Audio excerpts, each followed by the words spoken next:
The concept of mistletoe, I've never seen mistletoe in real life. It's such a stupid concept. You haven't been in my bedroom.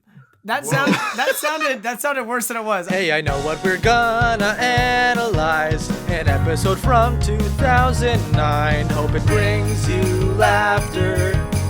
This is Afterferb. La la la. Christmas Day is pretty great. Eat your cookies, have your cake. Oh, hey guys. Wow, I can't believe it's middle of December and we're recording an episode of Afterferb. Yeah, it's like there's no new episodes of Phineas and Ferb airing, but... I can't believe you don't know the lyrics to Thank You, Santa. Yeah, that's what it is I don't know the real lyrics. That's why yeah.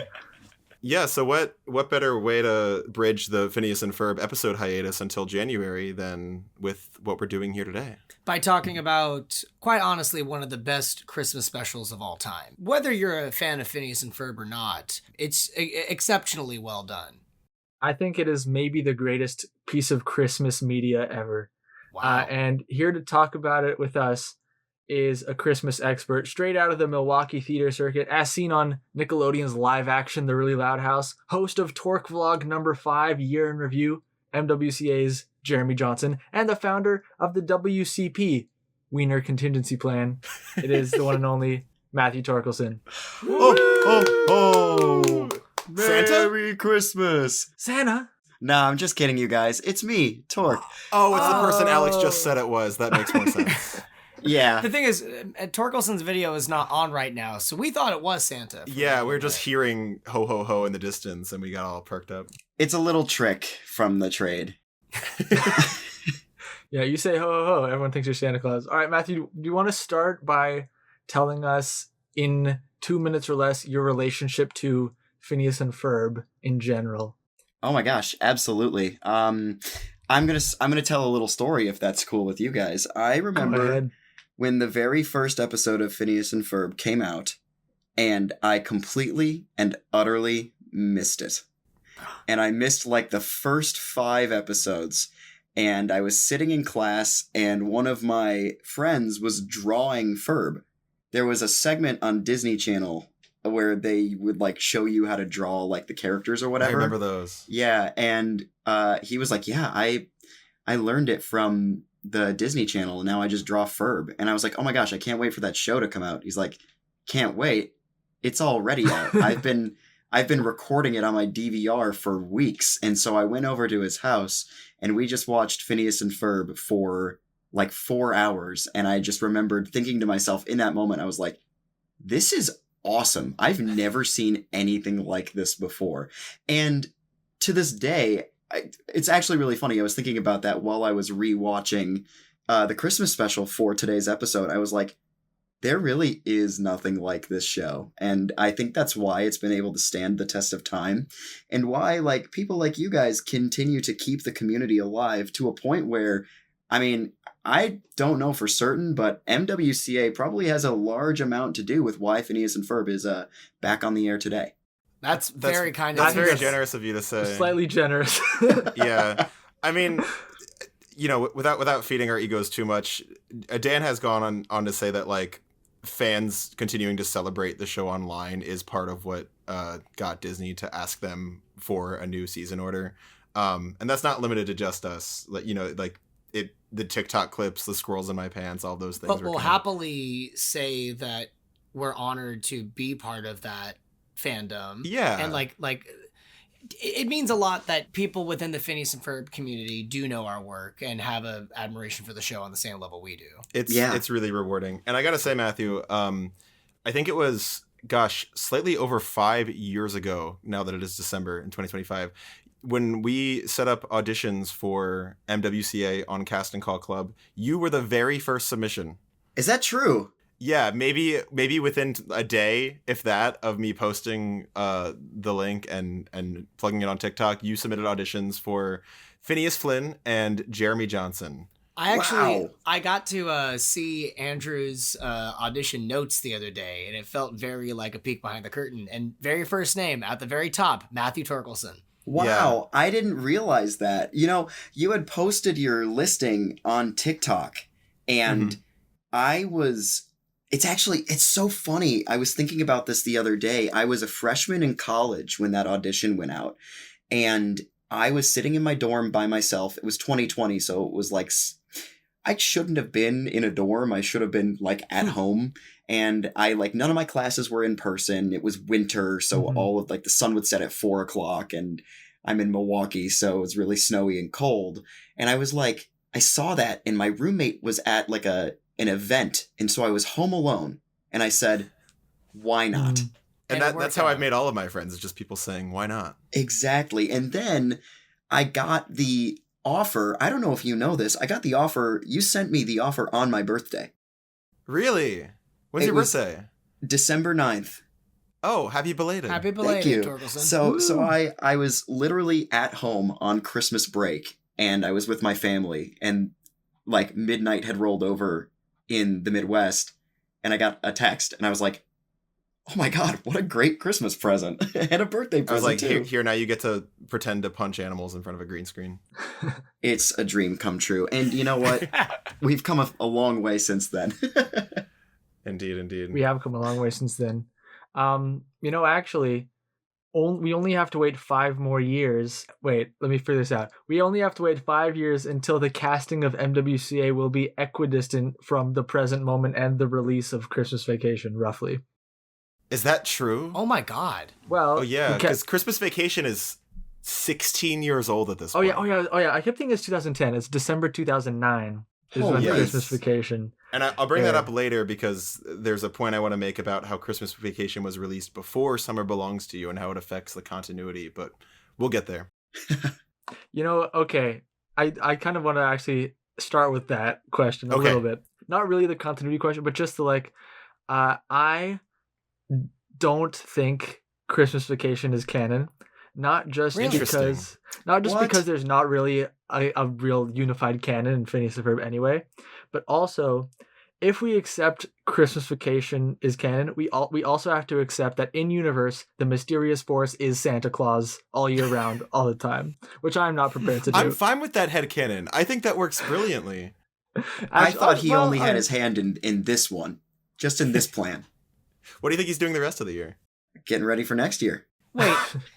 Wait, Alex, can you please explain in a little more detail how Santa is the mysterious force year-round? Because like Torkel said, I can see how it applies to this episode, but not really how it applies to the summer. Yeah, well, I'm not saying it does necessarily apply year-round. I'm saying if it is canon, then it's a very logical step to make. And I think, in a way, that it's related to why this episode works so well overall. Because Phineas and Ferb, the idea of Santa being Phineas's hero is so in tune with the whole show and with the Phineas character. With a lot of shows, when you make a Christmas special, it feels like Christmas is being imposed on the show. With this one, it feels like Christmas is a very organic outgrowth of who Phineas is. And, so that's why it fits so perfectly. And normally, the mysterious force, which orchestrates very convoluted events, specifically so that, Phineas and Ferb are unbustable and, Doofenshmirtz is unsuccessful in taking over the tri-state area. It's in this episode only that mysterious force is personified in a conscious form, and that conscious form is Santa Claus, and he's now the one deliberately orchestrating extraordinarily convoluted events, but it's not for the normal reasons. It's so that everyone gets their Christmas wish. I gotta say, as somebody, and we're jumping way ahead to basically the ending, the resolution, but why not? Everyone who's listening has probably seen this already. I love this special as a kid. I would watch it every single year, and I just thought it was really funny and wholesome thematically. It wasn't until watching this, as an adult, fairly recently in my life, that I think it truly clicked with me how clever everything is with tying together this. And I think part of that came down to things that you just don't really understand as a kid. I had never heard of the locations Borneo or Borneo. So I was just oh, that's weird. Anyway, and I think I always knew that, Santa orchestrated Phineas having to deliver the gifts to Danville, because that's basically said as much in the special. But it's the fact that Santa, under the guise of Sal Tuscany, also gave Doofenshmirtz the Naughtyinator, thereby orchestrating literally the entire special. It's just brilliant. And it's something, it's Phineas and Ferb is a show that a kid can enjoy, but you just get more out of when you fully understand all of the intricacies. And I think that's exemplified no better than anywhere than in this episode. I want to ask a question to the room. Did any of you, upon first watch of this, so we're going back to 2009, 2010, whenever y'all saw this for the first time, did you predict the ending and predict that Phineas's want for Christmas was that he wanted to be Santa and that Santa orchestrated everything? Or did that come as a complete surprise to you? Upon rewatch, there's some really clever foreshadowing, some really, really clever stuff that I picked up on this time around. And I was like, that is very clever. But I think when I was a kid, no. And honestly, it's been a while since I watched it. And so as an adult, I was like, oh my God, that's so clever. But it's so sweet. And I think to Alex's point, it makes perfect sense that is Phineas's wish. Like, that is the most in-character thing that they could have done for him. And I think that was very brilliant. But as a kid, I had no idea. I was focused on the gags. Which are already incredibly solid. Like, I think this is one of the funniest episodes of the whole series. Oh yeah, God, yeah. And you could make a pretty solid argument that this is the best episode, or easily in the top 5 of the whole series. Mm-hmm. Yeah, it was my top 5. I have a note about that in specific regarding the tropes that the show does so well. Oh, please tell us. Well, I wrote, Phineas is like, I'll gather the gang, you wonder where Perry is. Mm-hmm. And I wrote, imagine having such an established formula that a Christmas special just works so flawlessly. Yeah. Ooh, that's a good point. The A-plot, B-plot of Phineas and Ferb is so clever that I think, like, of course, plucking them up from summer vacation, putting them in winter vacation, you'd be like, oh, I'm a little weary about that. But then you see it and you're like, no, my first note is they don't stop. Yeah. Yeah. Zach, to go back to your question, I feel like when I was watching this at age like 7, 8, 9, no matter what I was watching, I didn't have enough wherewithal to make any predictions about anything. So I couldn't possibly have. But I've noticed in more recent watchings, like one of the really subtle ones I like is right before Phineas and the gang are, taking off flying over Danville. He just kind of goes, I wish Santa could see it. Oh, well, which is it's a very small kind of like, oh, if you're paying attention, we're probably going to see Santa. Santa's probably going to see it. But it is very much of Phineas's ilk to not really dwell on that too much. Be like, not everything can work out, I guess. Off we go. Yeah. Well, the reason why I bring it up is because Andrew and I were lucky enough to see Dan the other day, Dan Poppenmeyer, at a Christmas show hosted by our good friend of the show, Noah Sunday-Lefkowitz. I was lucky enough to perform in it. And Dan got to perform I Really Don't Hate Christmas, which was a treat. But we got to... As Dr. Doofenshmirtz. As Dr. Doofenshmirtz, in the lab coat, everything. After the show, we had a conversation with Heather, Dan's girlfriend. Super nice. And we were talking about Christmas Vacation, which she had never seen. And she said that within the first 10 minutes of the episode, she was like... She predicted it. She predicted exactly what the ending was. Yeah. What was interesting about that is Dan also said that in showing it to his girlfriend, it was his first time rewatching the Christmas special in like more than 10 years. And he was like, oh, yeah, like when every time we watch the episodes, like right after we finish them, I can only notice the errors in animation and all the stuff that went wrong. But once I've forgotten about all of that, I can enjoy it again. And he was saying like this is one of his favorite episodes of the series, which rightfully so. Yeah. This is a good one. I'm glad you got me on for this one.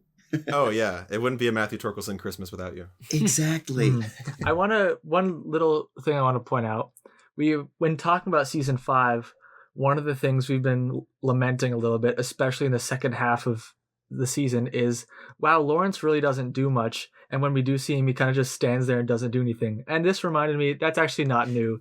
We got to see Lawrence at the airport, and he's just kind of standing there. He's looking up at the delayed flights, and he doesn't do much or say anything. But it is, like, I got to give that moment credit.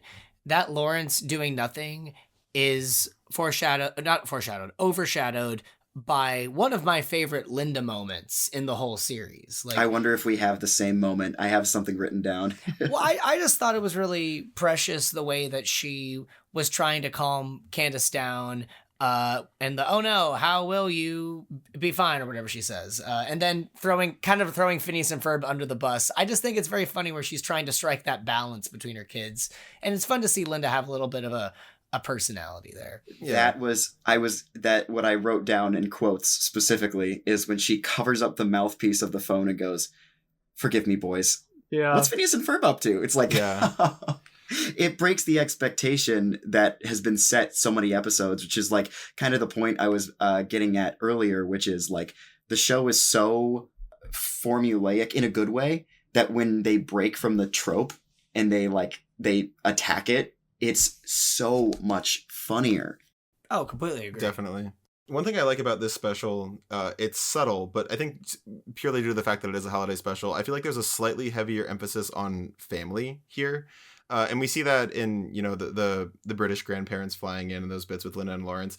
But we also see it, and this is another thing that I think you just get from a longer runtime. There's moments where it just kind of lingers on Phineas and Ferb and Candace interacting directly with each other. Mm-hmm. And I just really like it. Even when they're just that scene at the beginning where she's standing in Phineas and Ferb's room, a lot of their dialogue interactions feel like genuine sibling interactions, like beyond just the typical like, "Mom, look." It's like they're talking to each other and there's a little bit of an antagonism. The one that I really like is, obviously the "Bwahaha, letters to Santa" gag. But it's a really subtle moment in the middle of that where Candace is laughing at them for the second or third time, and Phineas just turns to Ferb and goes, "Wow, she's lapped us." Yes, I have that written down too.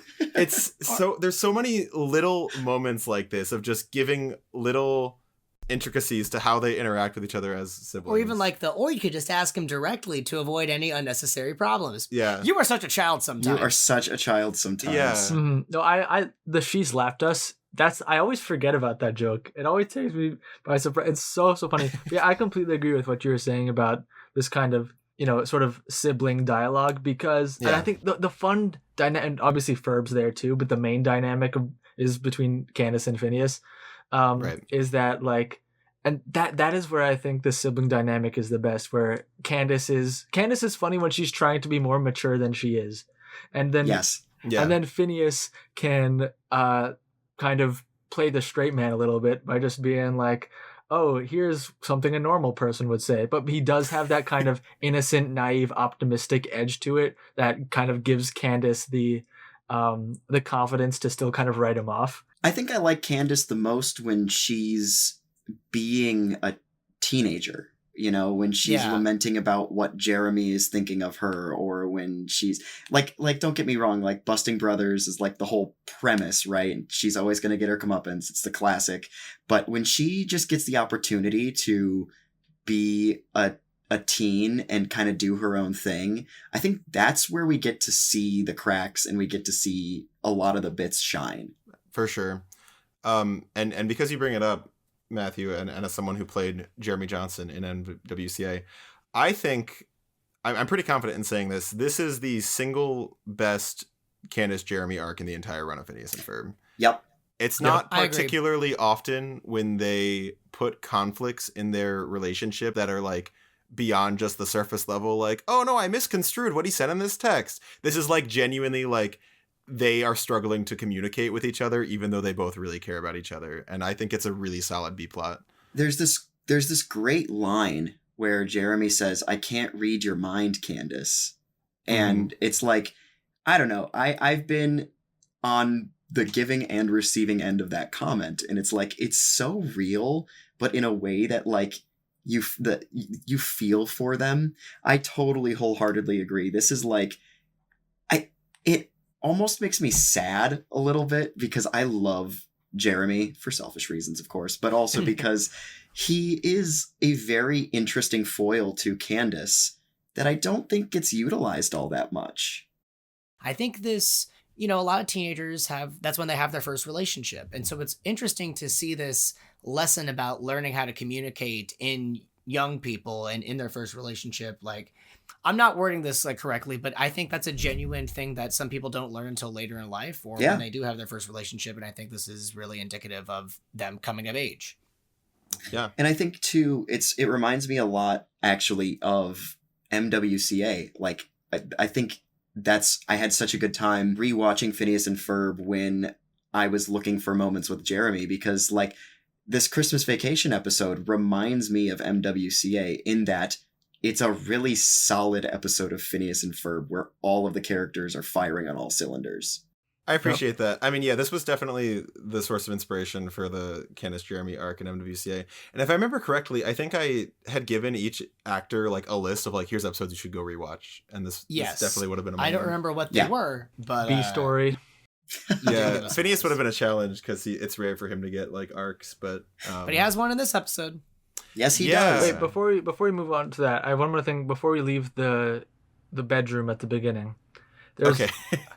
There's the bit where beyond the letters to Santa gag, which we can talk about. I mean, there's not much to say. Like, we all love it. But on the bit where Phineas is saying, of course Santa's real, there's been a ton of reported sightings. I love this gag. I love this gag. I vividly remember this being a joke that, like, my dad laughed out loud. Same. And the crazy thing is, I remember thinking, because of that, I was like, oh, is there something I'm not getting? Like, it is very funny, like, just the visuals of it. But I'm like, oh, are these, like, real sightings of Santa Claus that exist in the real world, that, like, historically? And I looked it up. Doesn't seem to be the case. And then I was like, oh, that there were real sightings of Santa Claus?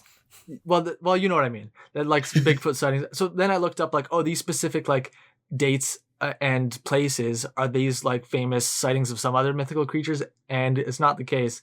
And I think it's just random stuff that was put together, like this time, this place, and then the Santa cloth. Well, to me, the visuals are very reminiscent of it's Bigfoot, the Loch Ness Monster, and the Shroud of Turin. Yeah.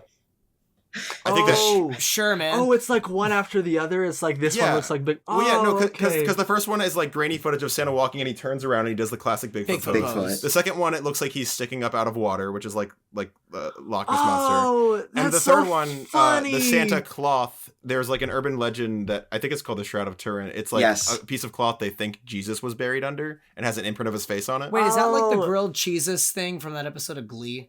It is a rip on the Shroud of Turin. It is. Okay. I guffawed at that joke. The Santa cloth? Are you kidding me? I wrote it in all caps. Now I get the joke. It's one of like two biblical adjacent references in this. It all makes sense now. Now it all makes. I get the. Thank you so much for. Wow, this episode just got even better. This is the special that keeps on giving. No, literally every time I watch this special, I notice something new, including in this scene in the bedroom when right before the Phineas looks at the blueprints that Ferb has. It's like, oh no, dude, that wasn't what I was thinking.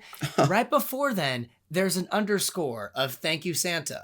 Oh, I noticed that. The score of this episode is fantastic. The score is excellent. I was just watching with Julia, and she pointed out there's moments that sound like they come from Elf. There's near identical. I wrote that down as well. Which is weird because Elf's score is also eerily similar to the Polar Express. Yeah. I mean, Christmas is kind of like a genre in media, right? Like they're all inspiring each other.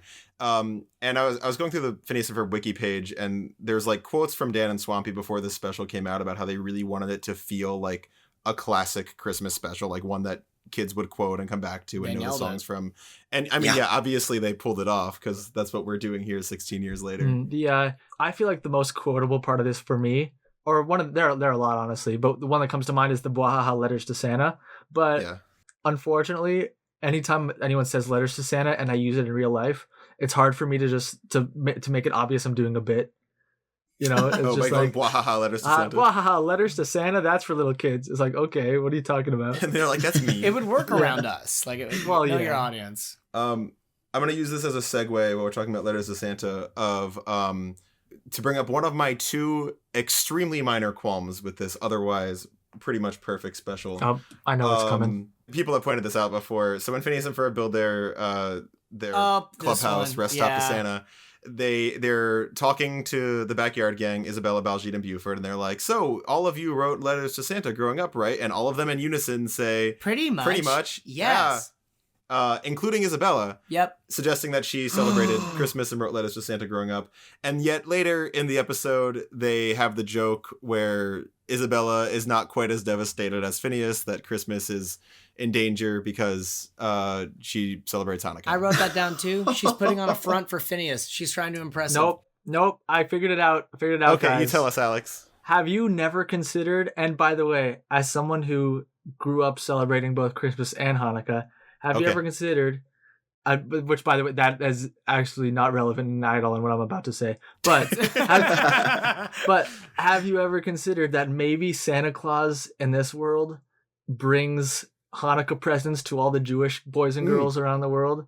No. It I is did not a consider fair that. point, but this is when I get to bring up the incredibly niche knowledge that you only get from Afterferb, because we went through the bonus features of the Phineas and Ferb A Very Perry Christmas DVD, in which one of the extras is you get to see every single kid's letter to Santa, and that includes Isabella. And Isabella, she's like, "Hi Santa, I don't normally do this because my family doesn't celebrate Christmas, but everyone's writing letters to you, so I thought I would too. It seems like you bring a lot of joy to the world, so thank you for doing that." So that means that means we need to double down, because then when Phineas is like, "Well, did you ever write a thank you letter to Santa?" Isabella literally did, and she still goes, "Well, no, but nobody ever told no." So she's a liar either way. She also is the only character that doesn't have an arc in this episode, by the way. Yeah, well, her arc is that she reveals herself to be Jewish. Oh, L'chaim. That is her arc, but it is very funny. It is a great joke. Well, I guess while we're down this I remember what I was rabbit going to say. Sorry to interrupt you. I remember what I was going to say. It is that, the only thing that Isabella says is that she wrote letters to Santa and she got what she wanted. So she wrote the letter to Santa, asked for some things. Santa was like, "Sorry, I only do Christmas. I don't do Hanukkah." And then like her parents got her the gifts that she wanted. Boom. Problem solved. 8 nights of QED. dreams come true. Yeah. 8 nights of dreams come true. Okay, while we're down this rabbit hole of the letters to Santa from the Very Perry Christmas DVD bonus features. Yeah. An Afterferb exclusive. An Afterferb exclusive. 2 interesting takeaways from it. Well, first of all, I will just say across the board, they are very consistent with the special. Like Baljeet asks for his kiss from a girl, Ferb asks for a harmonica. The most interesting thing is we get to see the letter that Jeremy wrote to Santa after Candace basically like forces him to. And it is verbatim. And this is being narrated by Clancy Brown's Santa Claus, but he says, I think Torkilsen should read it as Jeremy. Yeah, actually, let's do that. Tork, I'm gonna paste. It's in the chat if you want to read it. Hey, Santa. Candace wanted us to write letters to you, so I don't really need much this year. Maybe a new guitar or a nice steady gig for my band, Jeremy and the Incidentals. But otherwise, things are pretty good. I guess you can give my presents to little Susie. That would be cool. Oh, and make sure Candace gets something nice. I think I kind of like her. Peace, Jeremy Johnson. Yay. It's so Okay. sweet. So here's my response to this. This is fascinating to watch, and it also means that the Phineas and Ferb timeline doesn't make any sense, which is already, obviously there's a lot of errors with the timeline. The thing about this that's weird is that we know that Christmas Vacation takes place the Christmas after the original 104 Day Summer. And this is like directly alluded to because there's that episode where Major Monogram is like, "We know what Doof is getting you for Christmas. It's a vase." And then he gets the vase. By the end of that first summer, Candace and Jeremy are fully just boyfriend and girlfriend because they use the words with each other and they kiss and Summer Belongs to You. So to go from that to then months later, Jeremy's writing a letter and he says, "Get Candace something nice. I think I kind of like her." Either means that none of these letters can be canon, or that Jeremy just for some reason describes his current girlfriend as someone he kind of likes. Yeah, they've been together for months and he's just like, I think I kind of like her. I interpreted, and honestly, that and most of the special, I interpreted Jeremy as like, Jeremy knows, oh, Candace is just going to read this letter. Like, so to me, that's like, haven't you ever made the joke of like with 2 people are dating and you're like, "I think he likes you," or something like that, you know? Yes. Yeah. So I thought I read a little tongue-in-cheek that way, but that contradicts the fact that Jeremy doesn't at all contest when the post office guy is like, "Let me take that." And he's like, "Okay." Which Oh, yeah. is such a funny bit, and I wrote down the fact that all of the letters got naughty stamps. It's a lot of extra work for this version of Santa Claus. Stamp. Oh, and that's preceded by one of the best lines in the whole series, which is like, "Wow, Ferb, like, is it just me or did it get really dark and cloudy? As if it's foreshadowing events that will have a negative impact on our lives." Well, when you zoom out a little and you remember that, you know, all of this was orchestrated by Santa, it does kind of highlight how the lengths through which Santa was willing to go through for Phineas. Like, he wanted to get him a really good Christmas present, probably because he knows Phineas brings so much joy to the kids of Danville. So I guess, had to get the postal workers to stamp naughty and like all of this other stuff. It's crazy. So good. Real quick, by the way, I like the philosophy that the elves apply here when it comes to judging naughty and niceness. Like, if you do a naughty thing, that doesn't make you a naughty person. Right. Like, no, that's a really viable, read on how the North Pole operates. Speaking of those elves, Yes. I had my closed captioning on as I was watching this episode. That's always a Why- good setup. Why are their names spelled like that? Oh, Blaine and Cluent. Yes. They're Irish. Cluent. Cluent. Like, clue not? Yep. Don't clue. Blaine is BLAY''N, and Cluent is CLEWN''T. What I'm wondering is, like, for the elves, when y'all were growing up and, had your own headcanons about how the North Pole operated, like, if I'm looking at the microphone that me and Andrew are using right now, it's kind of implied that this is the size of Blaine and Cluent. I always thought they were slightly bigger than that. Like, I thought... I think that's the joke. But, no, but, like, are they... Is the joke that the elves are not proportional to how most elves are portrayed in media? They are I think- so small. They're tiny. Yeah, I mean, you can see the way that scene is storyboarded. It starts extremely zoomed in on them, only to zoom Yeah. out and reveal Candace. I think the joke is just that they're even smaller than you expect them to be. Okay, because I was expecting them to be, like, I don't know, a yard. Yeah, that's Tall. that's what I find so funny about it, because like I almost feel like the depiction of elves is like, oh, they're like 3 feet tall is like borderline offensive. Like, You have to make them so small that there's like a fantasy element to it. Exactly, yeah. But I'll be honest, like I did believe in Santa as a kid, but I never believed in elves. I was just like, that's stupid. Like, I don't know, the gifts. How did you think Santa got his toys? I don't know. He just there they are. I don't know.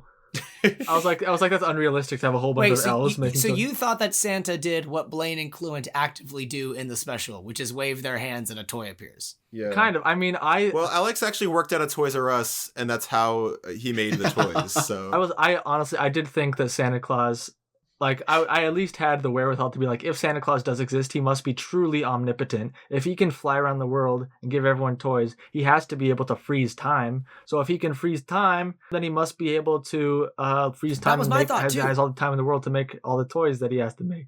So who needs elves? No, he's checking a list. What I love about this, Alex, you were talking about canon, non-canon. Mm-hmm. I don't know the first thing about what's canon and not in this universe, but I find it very awesome that Santa is straight up real. Yes. Yeah. Oh, He is. yeah. That's great. And it's especially nice that the only one who at any point doesn't believe in Santa is Candace, and Yeah. she's like the weird one. Because this is the thing that I think bugs most people about a lot of Christmas specials is Yep. Santa is real, none of the adults believe in Santa. And Yes. it's So like, how do they get the toys? yeah, it's like, so are you, so, yeah, it's like Santa, so I mean, we know that like Doofenshmirtz believes in Santa. We assume that like Linda and Lawrence believe in Santa because he's real and everyone like knows he's real. The post office guy is like, yeah, Santa sent your letters back. Yeah. So I really like Yeah. that unity of things. Well, It's I really did nice. notice, even though Candace does kind of doubt the existence of Santa, they are a little bit careful with how they word it, because when they first bring it up, she just says, letters to Santa, that's for little kids. It's not like, Mhm. Santa doesn't exist and you're Right. wrong for thinking so. The letters are what she takes issue with. No, even I think the closest Candace gets is being like, let's say there is a Santa Claus. That's the one point where we're like, oh, Candace doesn't believe. Candace is a non-believer. Yeah. Well, She's I so mean, in her own head. going back to the mysterious force, like, you have to imagine if you're Candace and you do believe that there is an omnipotent force in this universe, like, I'd be furious. Like, she gets treated terribly by any omnipotent. Maybe she's just pissed at Santa. That could Yeah. be it. Honestly, I would love that as like an end of season 6 reveal. Is like, oh, the mysterious force has been Santa Claus the whole time. I mean, there's definitely a degree of resentment that she says when she's talking to Phineas and Ferb, and she's like, sometimes we do things we don't know are naughty. Sometimes an entire summer's worth of them. Yeah. And those are words that I almost kind of felt echoed at the beginning of Candace Against the Universe, when she's like talking about like, yeah, everyone's been having a good summer except me. Like it makes sense that she would have this level of pessimism about her, even for something as wholesome as Christmas. Yeah. Whereas Phineas just has a random headshot of Santa, like in his room for some reason. Oh yeah, he's like his biggest fan. I love that. I literally wrote when Phineas was like, we're going to make a thank you to Santa. I'm like, I don't think I've ever seen a Christmas special tackle something like that. Yeah, it's cool. And I think that's a really sweet and once again very in character thing for Phineas to have come up with. And it very much like I saw that and I wrote down like, what a sweet idea. It made my heart sing because I was like, this is beautiful. We know it really is. Phineas, as we established, really sees himself in Santa Claus. So is this a subliminal way of him saying, hey, you guys should probably start thanking me for all the great things that I did over the summer? I wanna once He's again, like, I made you a whole Bread Bowl hot tub, and did I get a thank you? I want to piggyback off of Torkelsen's thing, saying that like no other Christmas special has really tackled this thought of a thank you note for Santa, and I think something this special does is hit the tropes of a Christmas special while doing it completely differently. Like for example, Phineas and Ferb save Christmas, but it's not really the way that I don't know. Like it's their own way, and I think the best example of this in this episode, yes, is Doof.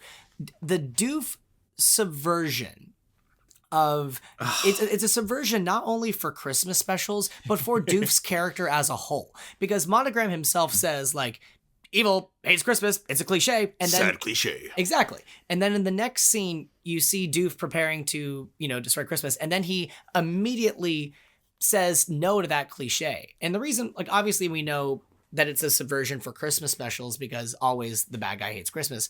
But it's also a subversion for Doof because in Doof's childhood, literally every interaction that he has with every human being is negative. So the fact that it isn't on Christmas, it's a double subversion. And then it leads into what is my opinion, Doofenshmirtz's best song in the whole series. It's very clear to me that Doofenshmirtz is like, I mean, obviously, I think probably the writer's favorite character. Oh, I mean, yes. Doofenshmirtz... He's a self-insert for Dan. And is very apparent in all of those moments. I think I literally wrote, Doof is so perfect here. So perfect. I think it's not only is it funny that like his tragic backstories are like another running bit. And so this episode does as I've been echoing, like it takes a good job of taking the tropes and like turning them on their head. But I also think it's funny. He doesn't hate Christmas, but he doesn't love it either. He's perfectly ambivalent. He says like Christmas as a child never was that bad. And it's so funny to have a song where somebody is so emphatic about something that they're so apathetic about. It's just... I'm wondering, should we save our takes for the songs of this for the end of the episode? Probably. Oh, Okay. yeah. Cool. Yeah, I do just want to add, though, it kind of reminded me of, something that's talked about a lot with Doofenshmirtz, but also like Olivia mentioned when we had her on, that all the writers are extremely aware of the fact that Doofenshmirtz is not evil, but he just really, really wants to be. So when you're applying that to something like this, where you're getting like, all right, what are the Christmas wishes for all these people? Of course it makes sense that Doofenshmirtz just wants to be the best possible evil scientist that he can be. He just wants to be evil. And so that's why what he wants is not to ruin Christmas, but to hate it. And he says it point blank, but all I really want for Christmas is the ability to hate Christmas. And then he gets it at the end. Thanks to Santa. Everything was orchestrated. That's so great. That also suggests that Santa is less concerned about making sure that like things are good in the universe and more just about making sure people get what they want. Their Christmas wishes. Which is a interesting angle to look at it from. I have something I would like to bring up, and it's something we haven't talked about at all, but it's something that if you grew up like me was the funniest thing you've ever seen. Ooh, I'm wondering. And that is the snowman coming to life. Yes. Oh, that got so much mileage in my household when I was a kid. I have to say, I think this is one of my favorite portrayals of Alka in the run of Phineas and Ferb. I think it's just so funny seeing characters like Major Monogram that are taking this seriously, just like at a Christmas party setting, and so good. Everything from Perry's Lair entrance with the snowman, and we think the episode implies a snowman is killed off screen. Until the credits. Which is very dark. I remember we were watching this with Ben, and he was like, I was upset by this as a child. Wait, but at the end it's revealed... something I was always curious about. Is the end a flashback to show what really happened? It's not it happening again. No, I always read it as a flashback. Okay. Yeah, I saw it as it happening again. Oh, interesting. No, that's definitely you thought the snowman died? No, it was just the carrot was from like the vegetable truck or whatever. Yeah. I just love the running gag of 4 different characters saying plow. I didn't notice that till today. I did not notice the plow gag until today. That's one that I more recently noticed. But yeah, that snowman bit, and then it transitions into the Alka Christmas party where Major Monogram immediately echoes the words that we just heard of the snowman of "Wintertime's fun, follow me." So brilliant. Already extremely funny. Also, it's a fun mirror because it's Dan and then Swampy doing that same line. That deer is wearing way too many hats. Oh yeah, we get the like reindeer agent just wearing a ton of fedoras. We get all the Alka agent, like half of them wearing Santa hats, half wearing fedoras. I love Monogram's Christmas sweater, and I love Carl's little bow tie. And then one of the funniest gags I think that there's ever been in like a Perry mission briefing is Monogram going, "Please direct your attention to the screen." He turns and sees Monogram in his regular uniform, which is Monogram like holding up a cardboard cutout of his. And then we have the bit with "Carl, stop filming your butt. Film mine. It's a party." That entire scene I think is like pure comedy gold, and it's just one small part in this much bigger special. Well, something I've realized too by like catching up on a few of the like later season episodes and looking back on this is on Disney Plus. It's labeled as season 2, which it's its own special. So, but Major Monogram is a character who I think they were starting to have more fun with at that point. Oh yeah, this was before he became mean, and they were using. He's a little mean, but I feel like it was a good balance because he has positive and negative moments with Carl in this. Yes. And I think it's perfectly exemplified during the ending sequence where they see them get gifts for each other, but Monograms is so depersonalized. To whom it may concern. Yeah, I agree with you though, Matthew. I mean, this was also when they were allowing Carl to be on screen a lot more and just playing around with the idea that like, yeah, they're the government, but also they're like kind of just messing around all the time. Mm-hmm. Yeah. I honestly, I take back what I said earlier about Letters to Santa. I think "Wintertime's Fun, Follow Me" is definitely my most quoted moment of this episode. Although I never fully understood why it's so funny that Monogram repeats it again.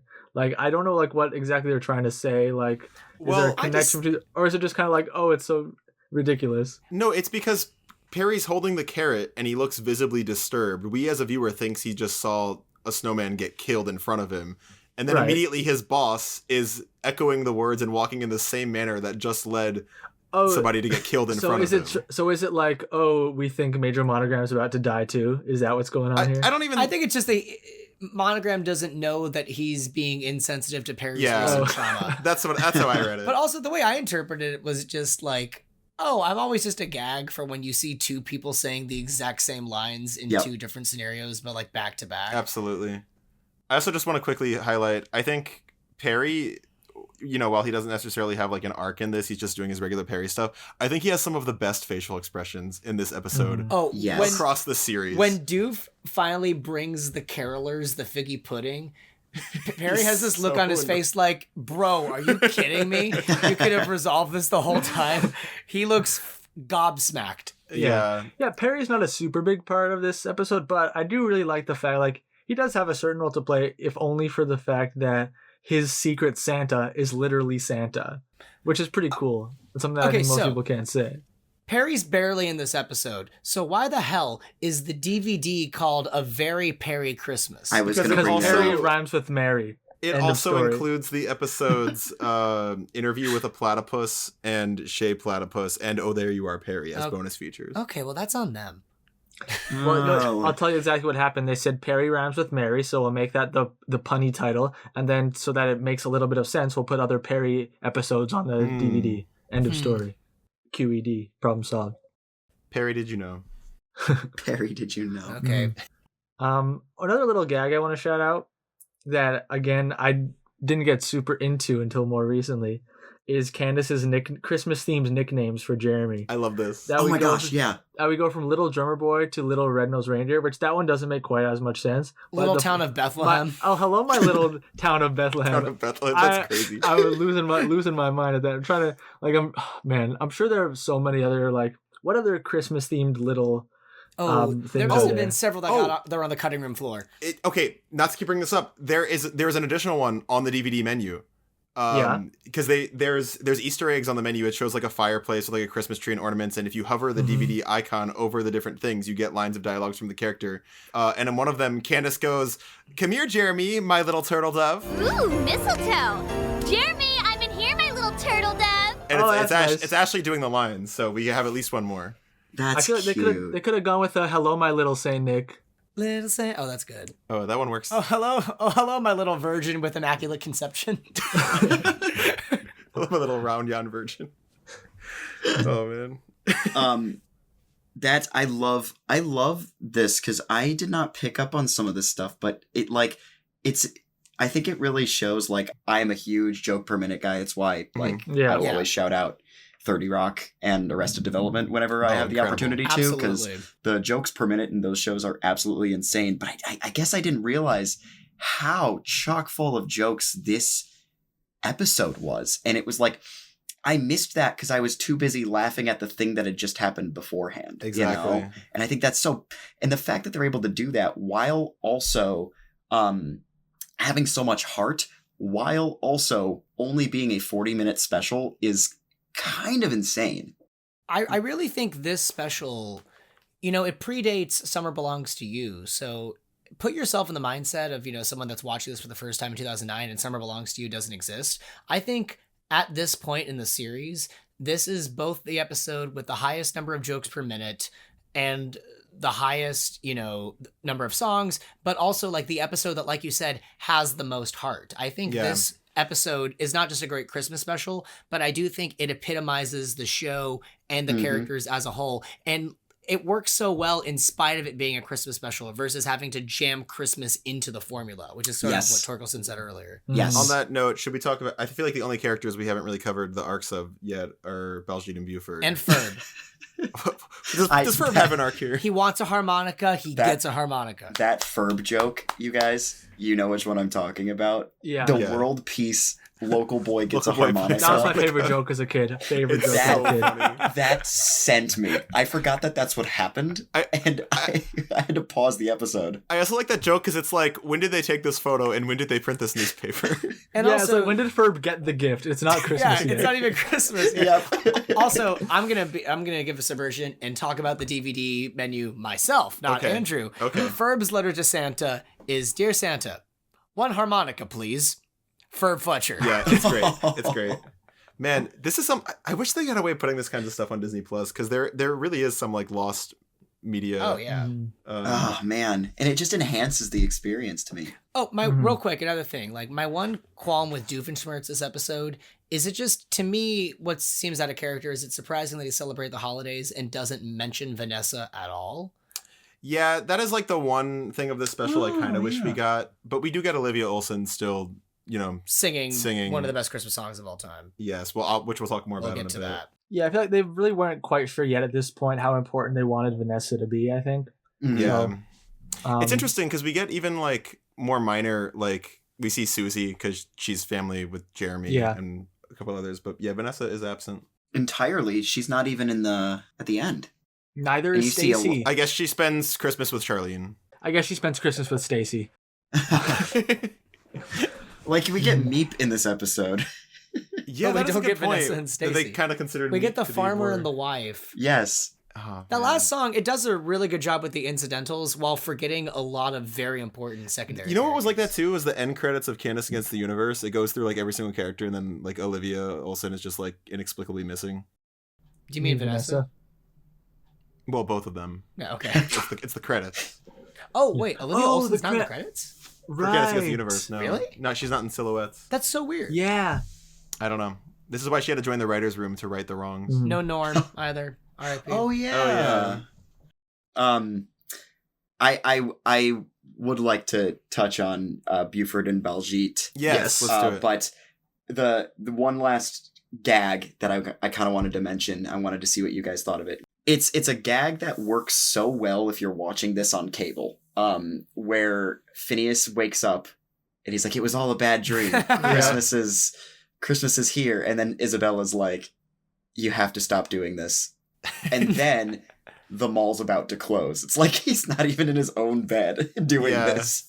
Which is, it's kind of a nice little callback to the beginning of the episode where we see them in their own bed, but then they're outside. Yes. This episode is just constantly playing with expectations. Great. Yeah, I honestly, I have actually forgotten, I didn't really fully forget, but because I know this special so well, and I know so well that they're in the mall, I've forgotten that is a subversion of expectations and that you don't realize right away that they're in the mall until they zoom out. It's so normal to you.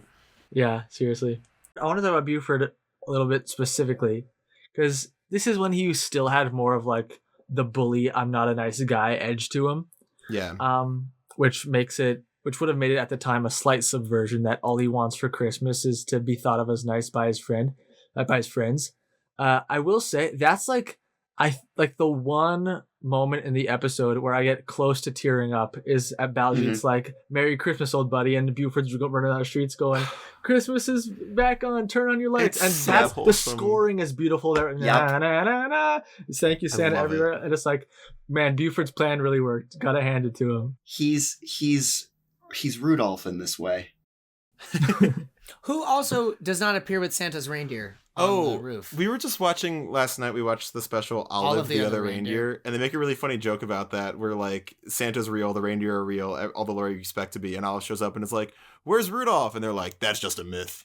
I've got to rewatch that, actually. It's Matt Groening, isn't it? Yeah, it's oddly he produced the film funny. version. And here's my anecdote about that I will tie back into Phineas and Ferb. Nice. There are songs throughout Olive the Other Reindeer, and there is one that is done during the sequence in which they are flying around and delivering presents to everybody in town.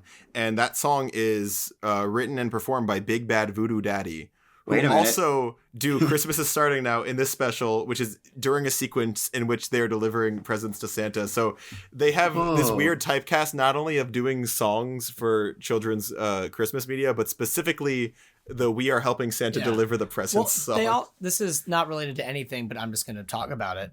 They also have a cover of the Heat Miser and Snow Miser It's song. really good. That's it's a really good cover. I've listened to it every year since I was 5. If you're a fan of Year Without a Santa Claus, check out Big Bad Voodoo Daddy's cover of Mr. Heat Miser. Christmas movie. How did I never Dude, I'll send hear you the about link. that? Oh, Yeah. thank you. But anyway, let's get back to Phineas and Ferb and not Year Without a Santa Claus. Alex, talk to us about Baljeet's little story in this one. All right, so some people may know that out of all of Baljeet's love interests, the greatest one of them all is Wendy Stinglehopper. Now, Baljeet's Christmas wish is not a kiss from Wendy Stinglehopper specifically. It's just a kiss from a pretty girl under the mistletoe. Could be any pretty girl. Doesn't really matter. Coincidentally, Wendy Stinglehopper wanted to have a really big hat for Christmas, and it gets stuck in the machine, and so Baljeet's got to go flying through the air. And so as soon as he hears Wendy Stinglehopper's name, he basically is going, pretty enough for me. and he gets well, even Isabella acknowledges that she's the pretty girl from the math team. Yeah, Isabella's the one who we never even hear Baljeet's opinion, although we can kind of see pretty evidently what he thinks. One of my favorite pieces of trivia is that the only character to ever say Wendy Stinglehopper is Candace, which explains partially, at least, why Vincent Martella had no idea who Wendy Stinglehopper was when he was recently asked. Neither did Olivia Olson. She didn't remember who Wendy Stinglehopper was. But anyway, so Baljeet Did gets Allison into... Stoner? Did we ask her? I don't think we asked Allison. Anyway, we get... So Baljeet flies into Wendy's house, and here's a very weird thing. What a crazy sentence. Baljeet flies into Wendy's house. Is he Peter Pan? There are three stockings set up, all right? They say Dad, Mom, and Wendy. All right, great. Wendy's in... Sure, whatever. Why would there be mistletoe set up in this house? For Mom and Dad. Just from... Yeah, okay. The concept of mistletoe... I've never seen mistletoe in real life. It's such a stupid concept. You haven't been in my bedroom. That sounded worse than it was. There's our cold open. I should clarify. We did hang mistletoe above our entryway last year, and then we've been lazy and have not taken it down. Oh, That's it's still awesome. there from last year. It's still That's there. Really funny. Okay. Well, it's become festive again. I don't know. It's just such a ridiculous... Mistletoe is a parasitic plant. I don't think it's actually as common so much as store plastic recreations of it are. I'm gonna go look up what the why. It's gotta be some why people kiss under mistletoe? Yeah. If you know, let us know in the comments. I don't know. It's a ridiculous concept to me that it's oh, we're gonna hang this, and especially if it's a house where 3 people live, And it's like, all right, mom and dad want to kiss. You can do that wherever you want. You don't have to be under the plant. Like, I don't understand. Under the plant that, if I recall, is directly next to the chimney. Yes, Just right. in It's the where middle the of the stockings room. are. Yeah. Also, how high is that ceiling? That's a really high ceiling in Wendy Stinglehopper's house when it pans Her up. parents have money. But they couldn't afford her a big hat. They didn't outsource it to Santa. But the wiki page for this episode is absolutely cracked. Oh, I It is agree. crazy, and we could read the whole thing and it would be funny. We're not gonna do that, but I gotta shout out one thing it says about Baljeet and Wendy. Baljeet may have some affection for Wendy because he acts shy around her and kisses her. He also saves her present. So according to the wiki, the fact that Baljeet kisses Wendy means he might have some Maybe. affection toward her. Yeah. There's a chance. Can I read my some of my favorite section of the wiki article for this? Yes. So this is in the errors section, and it's funny because it's just way longer than it needs to be. Yeah. But it says, after Candace ends her phone call with her mother, she pokes her head into the hallway and sees Phineas and Ferb's bedroom door down on the left. This shouldn't be possible, as Candace's bedroom window faces the backyard, as evidenced on numerous occasions, such as in Jerk du Soleil, Fireside Girl Jamboree, Candace Disconnected, and Wizard of Odd, while the boys' room overlooks the front yard, later shown when they land their rocket-powered dual toboggan. Furthermore, the boys' bedroom window is placed directly across from their door, as is the case with Candace. This would make it impossible that the kids' rooms are side by side, so they would have to have windows facing the same direction, or windows that look out the sides of the house, instead of the front and the back. Going by that evidence, their rooms would have to be directly across the hall, not beside each other. This could also be that she might have moved rooms. I'm surprised you didn't go with the last one. Oh, the last one is also extremely good. This is, when we see the Alka Christmas party, we hear conversations in the background. This is impossible since the animals can't talk. I noticed an error that bothered me, Yeah, go which for is it. when Doof has his package and says it's from Borneo, the sticker says Borneo. And then later when he realizes that it's actually Borneo, the sticker says Barneo. So the sticker switches regardless of what Doofenshmirtz is saying. Oh. He says the Furthermore- opposite of whatever the sticker is. Furthermore, I wanted to ask this because I didn't have time to rewatch, but furthermore, does Sal Tuscany always look like that, or is it only No. in that They last add reveal? the beard. Yeah, so this is an error, but it's like intentional. Right. I mean, error is the wrong word. But yeah, when we see the CD at the Alka party, it's just a guy with a mustache. And then later it's Santa, but the black mustache is drawn on top of the white mustache. Yeah. It's so funny. And I love it. Yeah, one of those things where like maybe it's like as soon as the CD plays, it activates the beard on the cover. That could be what's going on here. You know those CDs that where the cover changes after you play it? You know Yeah. those? No, I don't actually. Yeah. Oh, Zach never had one of those growing up, unfortunately. I- God, there's so much I could say about No, this like, special. We've my- only scratched the surface. My entire notes Yeah. is just honestly some quotes and some. Yeah, we shouldn't go on for too crazy long because we also have a little segment we want to do, but We we got to do. at least mention But It's Christmas, Becky. Yes. Yeah. Yes. Yeah, so I mean, we've talked about this on this podcast before, but you know, I think one of the best running gags of this special is the carolers that show up that initially seem like incidentals, but they're actually pretty integral to Doof's arc in the special and why he eventually hates Christmas. As somebody who is a professional Christmas caroler, I'm in a group called Voices of Christmas, along with Ben and Isaac, who played Norman, our show, joined recently, and we go all throughout LA at restaurants and private gigs, and we sing songs, and one of the ones we do is We Wish You a Merry Christmas. So retroactively, it kind of became fun seeing that representation in this special. But of course, what Alex is referring to is the bit we get where they're singing Bring Us Some Figgy Pudding, and then Doof storms away.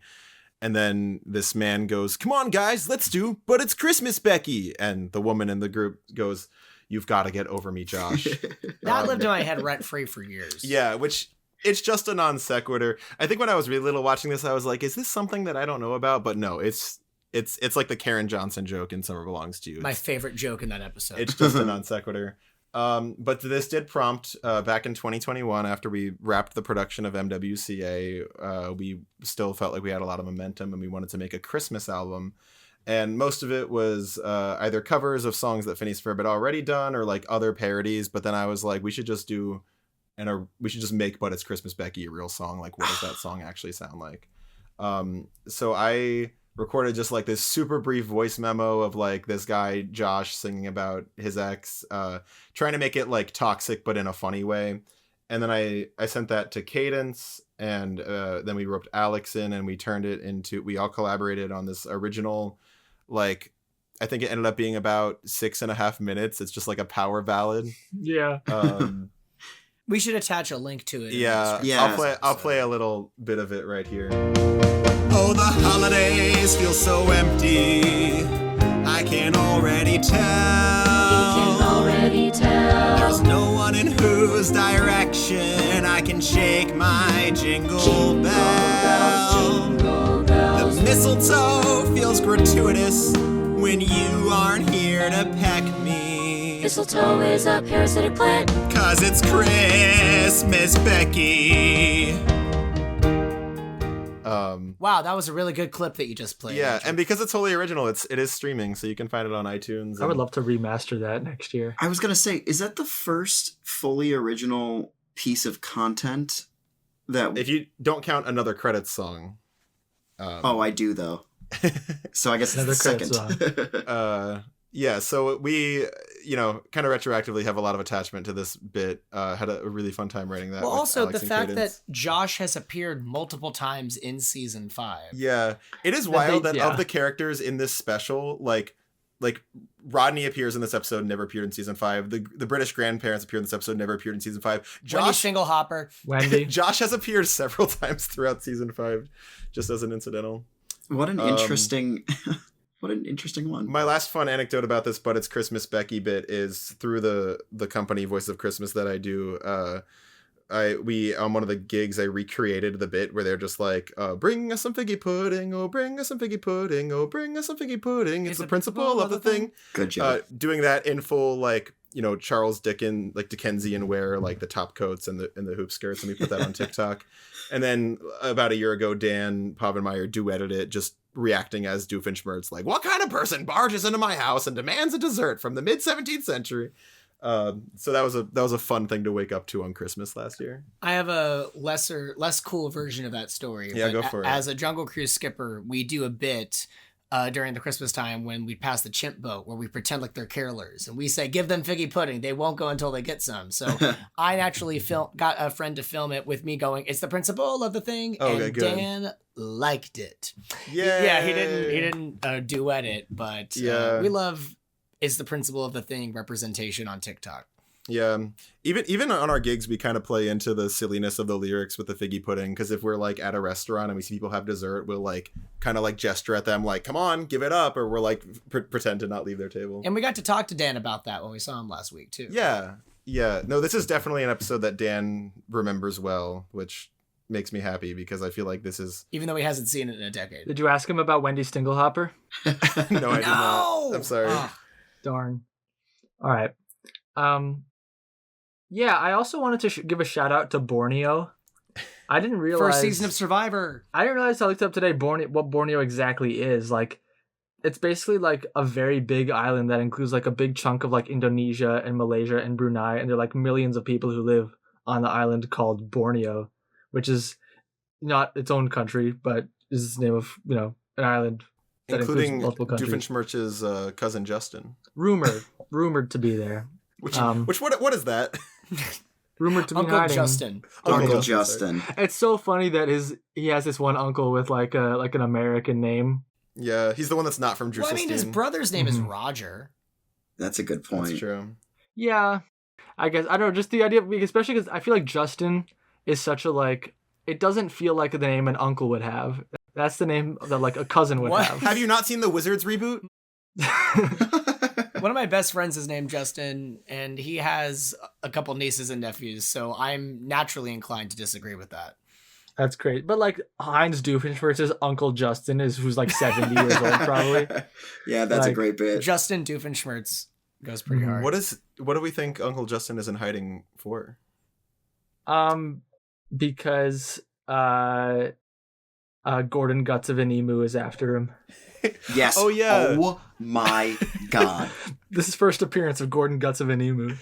So funny.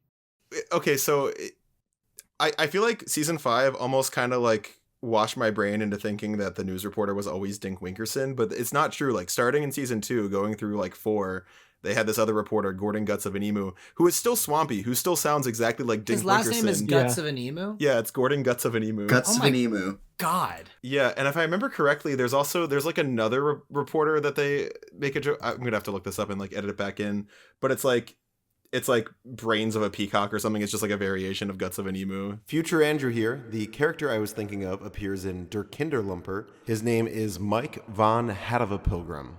Oh, that's so brilliant.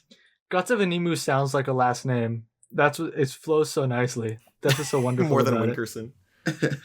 All right. Do we want to get to our song ranking? I think so. And this is the part of the podcast where we get into our Christmas vacation song ranking. We ended up spending quite a while on this, so I recommend pausing here and coming back when you're ready for part 2.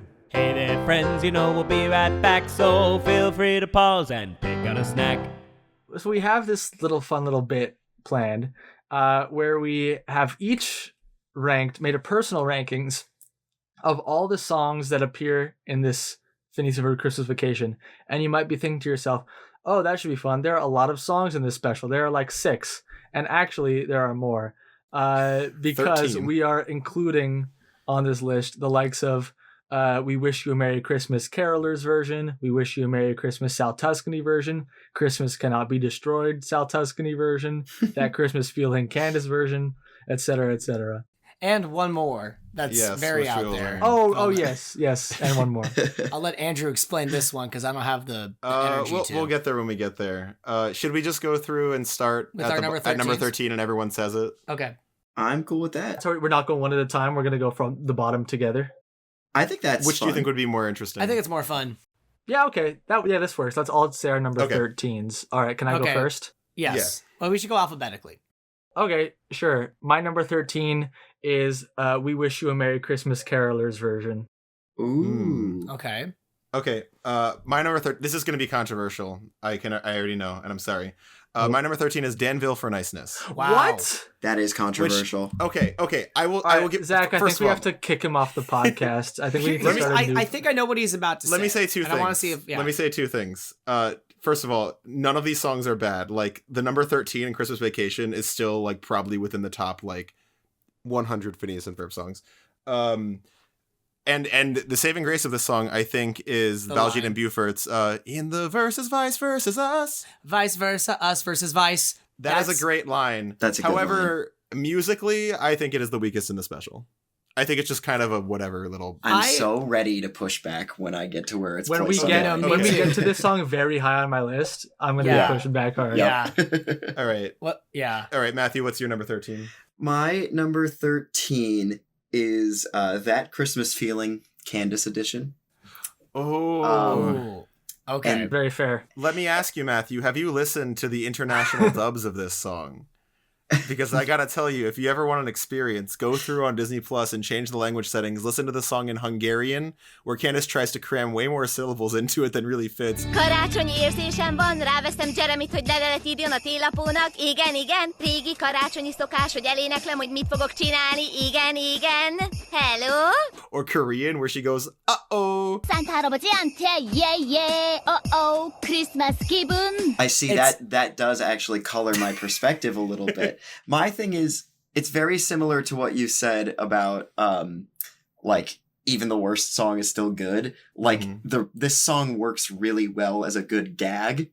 That being said, that's pretty much all I can say about it. I have more to say about everything else, so. I will say, we did spend 15 minutes literally just listening to every single language of the Candace voice actresses doing that. And it was a hoot and a half, so... I feel like that boosted its ranking for me, which is why my number 13 is We Wish You a Merry Christmas Sal Tuscany version. What? Because you think that's worse than the Carolers version? Because Carolers has the line, it's the principle of the thing. But what makes this one I still enjoy is Doof's line.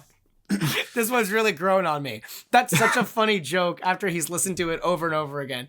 This one's really grown on me. Yeah, that is good. Wow, we all have different number 13s. That's what makes this interesting. All right, moving on to number 12. My number 12 is Candace version, That Christmas Feeling. I think similarly to like, see, Andrew, you're shaking your head. I'm like, I love this joke. I think it's so funny. I think it's a great joke, but like, it's a great joke. It's not a great song. It's like, okay, that's fair. That's fair. It's like, I love the book Slaughterhouse-Five, but if you're like, rank your favorite songs, but if it was a Slaughterhouse-Five's not on the list because it's not a song, you know? So that's kind of what I'm thinking, you know? Fair enough. I didn't know that was the criteria we were ranking off of. Okay. My number 12, I recently changed the placing for this because I realized we're considering Christmas Cannot Be Destroyed separate from Sal Tuscany, We Wish You Merry Christmas, but I have Sal Tuscany's We Wish You Merry Christmas at number 12. Mm-hmm. Nothing more to say. Let's move on. I'm with you. My number 12 is also Sal Tuscany's We Wish You a Merry Christmas. We have the same number 12, Matthew. Whoa. Let's go. Yes. But Zach, your bit about this one's really growing on me. You pointing that out really makes me love it a bit more. Yeah. It's really growing on you. It's really that is a strength. Mine is We Wish You a Merry Christmas Carolers version because I'm a sucker for jokes that go on way too long. And the line, it's the principle of the thing, and all the context with Josh. But that's also more I can give because it is just We Wish You a Merry Christmas. Nothing special. All right, on to number 11. Now, some of you may know this, but coming up on 3 years ago, I underwent a pretty big project where I ranked all Phineas and Ferb songs that were out. I read that the other day. That were out at that time. So it didn't include any of the reboot stuff, obviously, but it was like pretty much, it was exactly 300 songs. So for this, I went back and looked at that. And so, what did I say back then? And I didn't include all these songs on that list. I didn't include Christmas Cannot Be Destroyed and We Wish You Merry Christmas and stuff. But as for the originals, I went through, and I think I pretty much agree with how I have it there. And this is the lowest of those. This is the song that I had overall at that time ranked 183. Where Did We Go Wrong? Is number 11 on my list. I think the entire special is so snappy, so well paced, except at this moment. I think it kind of, this is the part where we're going to lull down for a minute and a half and, sulk for a second until we're done. And Phineas goes, no. And then we just say, How have we not yet talked about the most awkward transition in all of Phineas and Ferb? Can I talk about that as a Phineas actor person? Okay.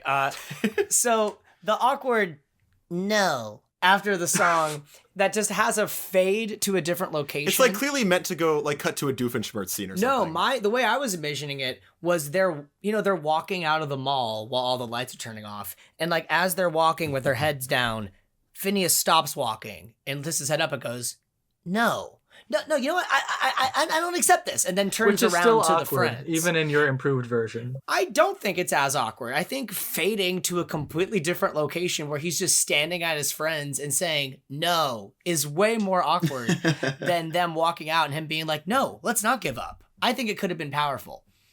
Yeah, I think that other than the Isabella continuity thing, this is like possibly the only part of the special that is weak is like the pacing there is extremely awkward. That said, I wouldn't change it for the world because we love in our apartment quoting as soon as we hear Where Did We Go Wrong ending, just waiting like 10 seconds and going, no.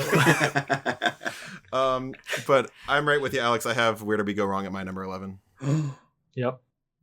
Oh my goodness. Controversy, I know. Guys, I don't know how to breach this subject because I didn't know that this song existed until about an hour and a half ago. And I think that might be part of the reason why it's so low on my list. That being said, catchy as heck. Andrew, could you... So I think the song that you're describing... Are you ranking Come On Kids, Let's Cover Rob's Office and Sticky Notes 11th on this list? Is that what's going on? Unfortunately, Come On Kids, Let's Cover Rob's Office and Sticky Notes, which I have called Rob's Post-it Extravaganza. That is at 11 for me. So I also learned this song existed for the first time today. On the Very Merry Christmas DVD, they advertise both in the commercial for the DVD and on the back of the box that there's like a surprise bonus feature that's so secret that you don't know what it is until you buy the DVD. The bonus feature is a featurette where Dan and Swampy are like, we know you probably want to see how we animate Phineas and Ferb, but that's boring. So here's us covering Rob Hughes' Office in sticky notes.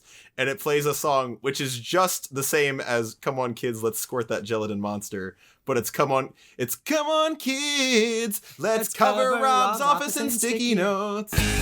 Come on, kids, let's cover Rob's office in sticky notes. Oh, come on, kids, let's cover Rob's office in sticky notes. Cover Rob's office in sticky notes. Which I think technically makes it a Phineas and Ferb Christmas Vacation song. Yes, technically. So that's number 11. That's 11 for from you? that. And the thing is because my list I agonized over, and I was doing it like I finished the episode. I actually was listening to it in my car before I got home.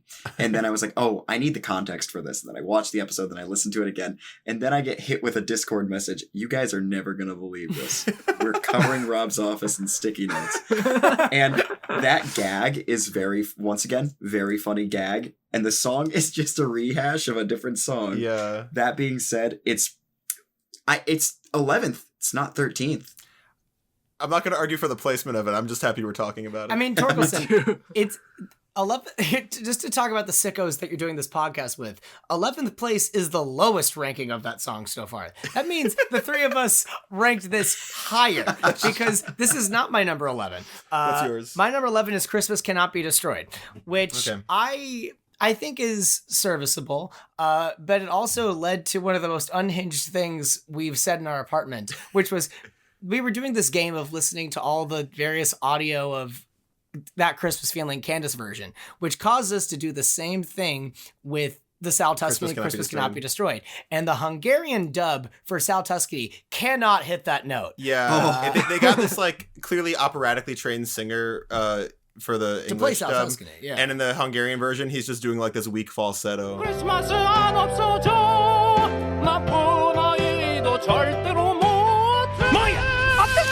Yeah. I love So we were that. like, why didn't you get an operatically trained Hungarian Sal Tuscany, Dan?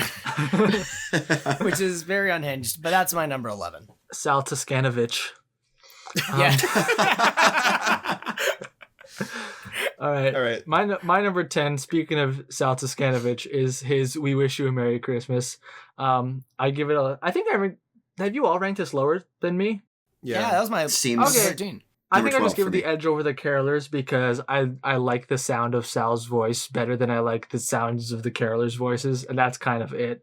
Fair. All right, my number 10, in contrast to that, is the Carolers version of We Wish You Merry Christmas.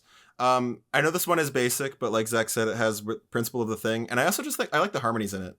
I think it's a nice blend of voices. I assume it's like Danny Jacob and Elsie Powell and maybe like one other person. But And it Josh sounds and nice. Becky. Josh and Becky. Yeah, Josh and Beck, of course.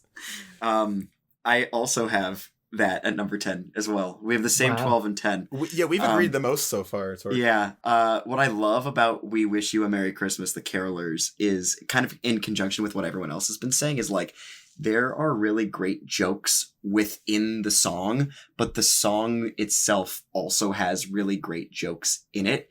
That being said, like, in my opinion, I just feel like there are some songs on this. I mean, I hesitate to use the word real songs. They're all real songs in a way. But like there's a difference between like a song that serves as a joke and a song that is a song in Phineas and Ferb. And sometimes like I think the best kinds are the ones that are able to toe that line and do both. But this one I think is more joke than song. And so it's a little lower for me. That's fair. I'm going to catch heat for my number 10. It's the Winter Vacation. What? Overlap. And that is not to say that it is a bad song by any means. I think it goes incredibly hard when it comes to changing lyrics to theme songs. I just like the 9 ahead of it more so. Okay. Which won't is catch much surprising heat from me. considering That a was couple okay. that I have on here. I think it's really solid. Like, I think it's a really good Christmas Vacation theme song. Something I kind of wished there wasn't the harmony at the end. Like gonna spread some Christmas cheer. Like it doesn't go up. And it Oh, I also didn't notice doesn't that. have the pictures going behind. Yeah. Which could have been fun to like foreshadow what's going to happen in the episode. But Yeah, I but it's see. good. It's really, really good. Okay. My number 9, which I ranked 169th on my overall ranking a few years ago, is What Does He Want? Oh. Yeah, sung by Candace not in the shortened edition. It is only in the full The extended extended edition. version. Yeah. Which one thing we haven't even talked about is how many weirdly different length versions of this special there were, because there was the regular, I think it was like 36 minutes that aired on Disney Channel, and then they did the extended version a year later where they added What Does He Want? But then there was also like a shortened one they did to fit on ABC Family where they cut a bunch of scenes and jokes. And for a while, that was the only one on Disney Plus. But now, fortunately, we have, I think the only version now is the extended one. Yeah, I was going to say, I got the extended one because I got that song in there. Yeah. You got to watch the full version. And I think it's a good song. It's fun. I like the little doo-wop thing they got going on. Without it, Stacey and Jenny wouldn't be in it at all. That is true. This is the appearance of Stacey and Jenny, really. This so I one's guess way higher on my list. I'm on that merit. And I do also feel like I can't think of this song without also thinking of "You're Going Down" from Roller Coaster the Musical, which is just the way worse version of this song. I would agree that this one's better. Completely agree. I can't wait till we get to it on my list because yes. What's your Andrew? What's your number? Yeah, my number 9 is "Come On Kids, Let's Cover Rob's Office in Sticky Notes." Wow. I don't have much to say. I like it. Great. Let's move on.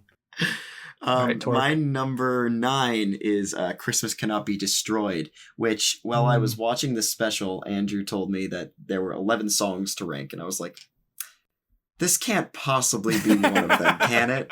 And then I listened to it again, and I was like, I kind of love this. Yeah, I also love that it is the MacGuffin that kind of like allows everything to happen. It's That's true. How? But it's lovely, and I am going to go listen to Sal Toscanovich's version post haste. As you should. I like how you're like, I can't believe there's 11 songs to rank. No, there's actually 13. Yeah. Yep. Yes. Oh my god. All right. My number 9 is "Thank You Santa." I think "Thank You Santa" that's ridiculously low. Sorry, that's insanely low. Look, Wow. I think "Thank You Santa" is beautiful musically and lyrically leaves a lot to be desired.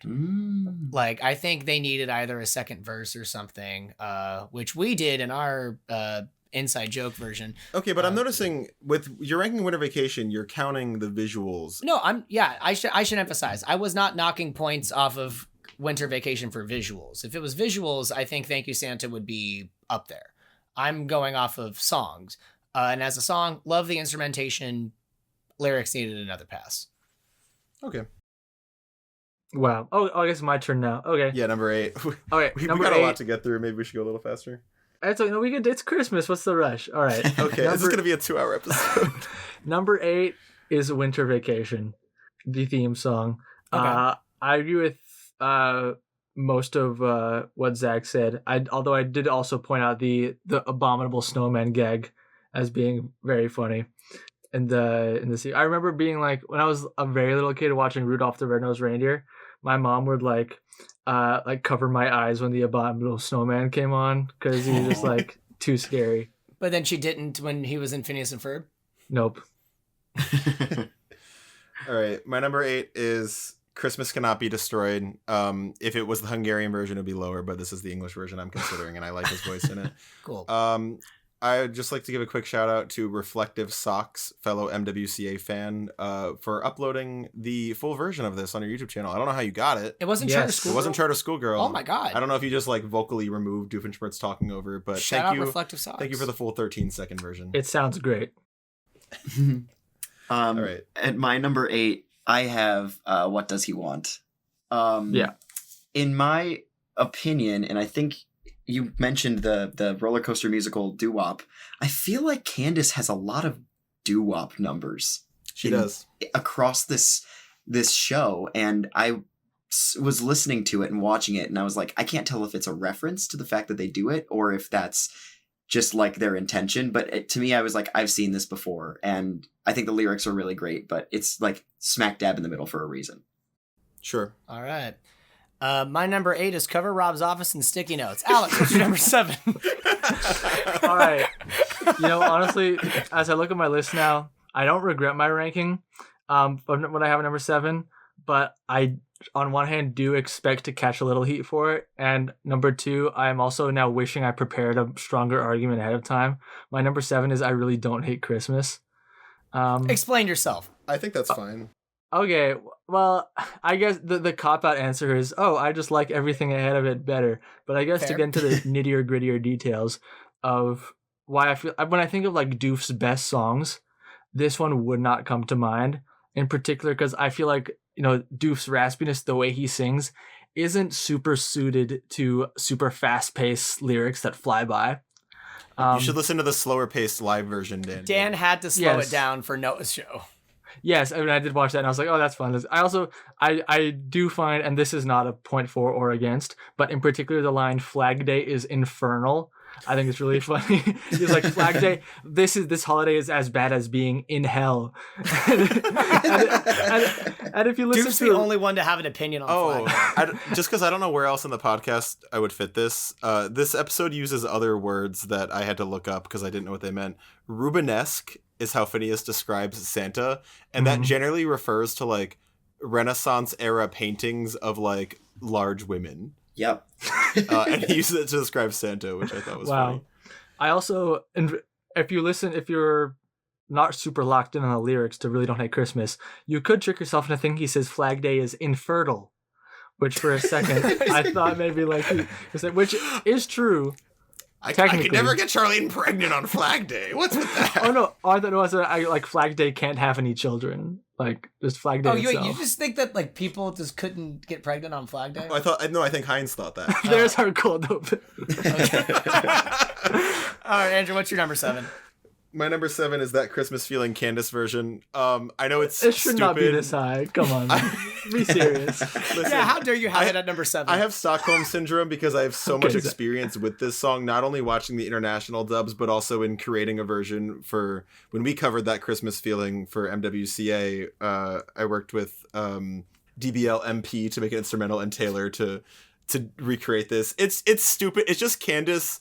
It's something that would be cut in any 11-minute episode of Phineas and Ferb. The only reason that it is here is because of the extended runtime. Yep. And I like that this is what she does when she's determined. She's like waving her arms and like, got that Christmas feeling, tricked Jeremy into writing a letter to Santa. Yeah, it's dumb, and I love it for that reason. I think, Andrew, you said at one point that it kind of gave off the impression that they gave Ashley Tisdale the lyrics and made sure she had never heard the song before. And was like, and sing then this. they added the beat. Yeah. Well, because we ended up doing a similar thing when Taylor recorded it. She was like, this is too hard to follow a beat. And it's because the one in the episode is not like any conventional like meter. That's so It interesting. gives off the energy of Alex watching an episode of season 5 for Afterferb and then trying to sing it at the beginning of each episode. That is so true. That is so true.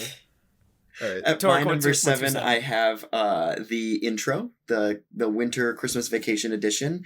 I'm a sucker for when theme songs change for holiday specials or what have you. And I think it's just really solid. There are just others that I like more. I know it sounds like a cop-out, but it's true. Hey, fair.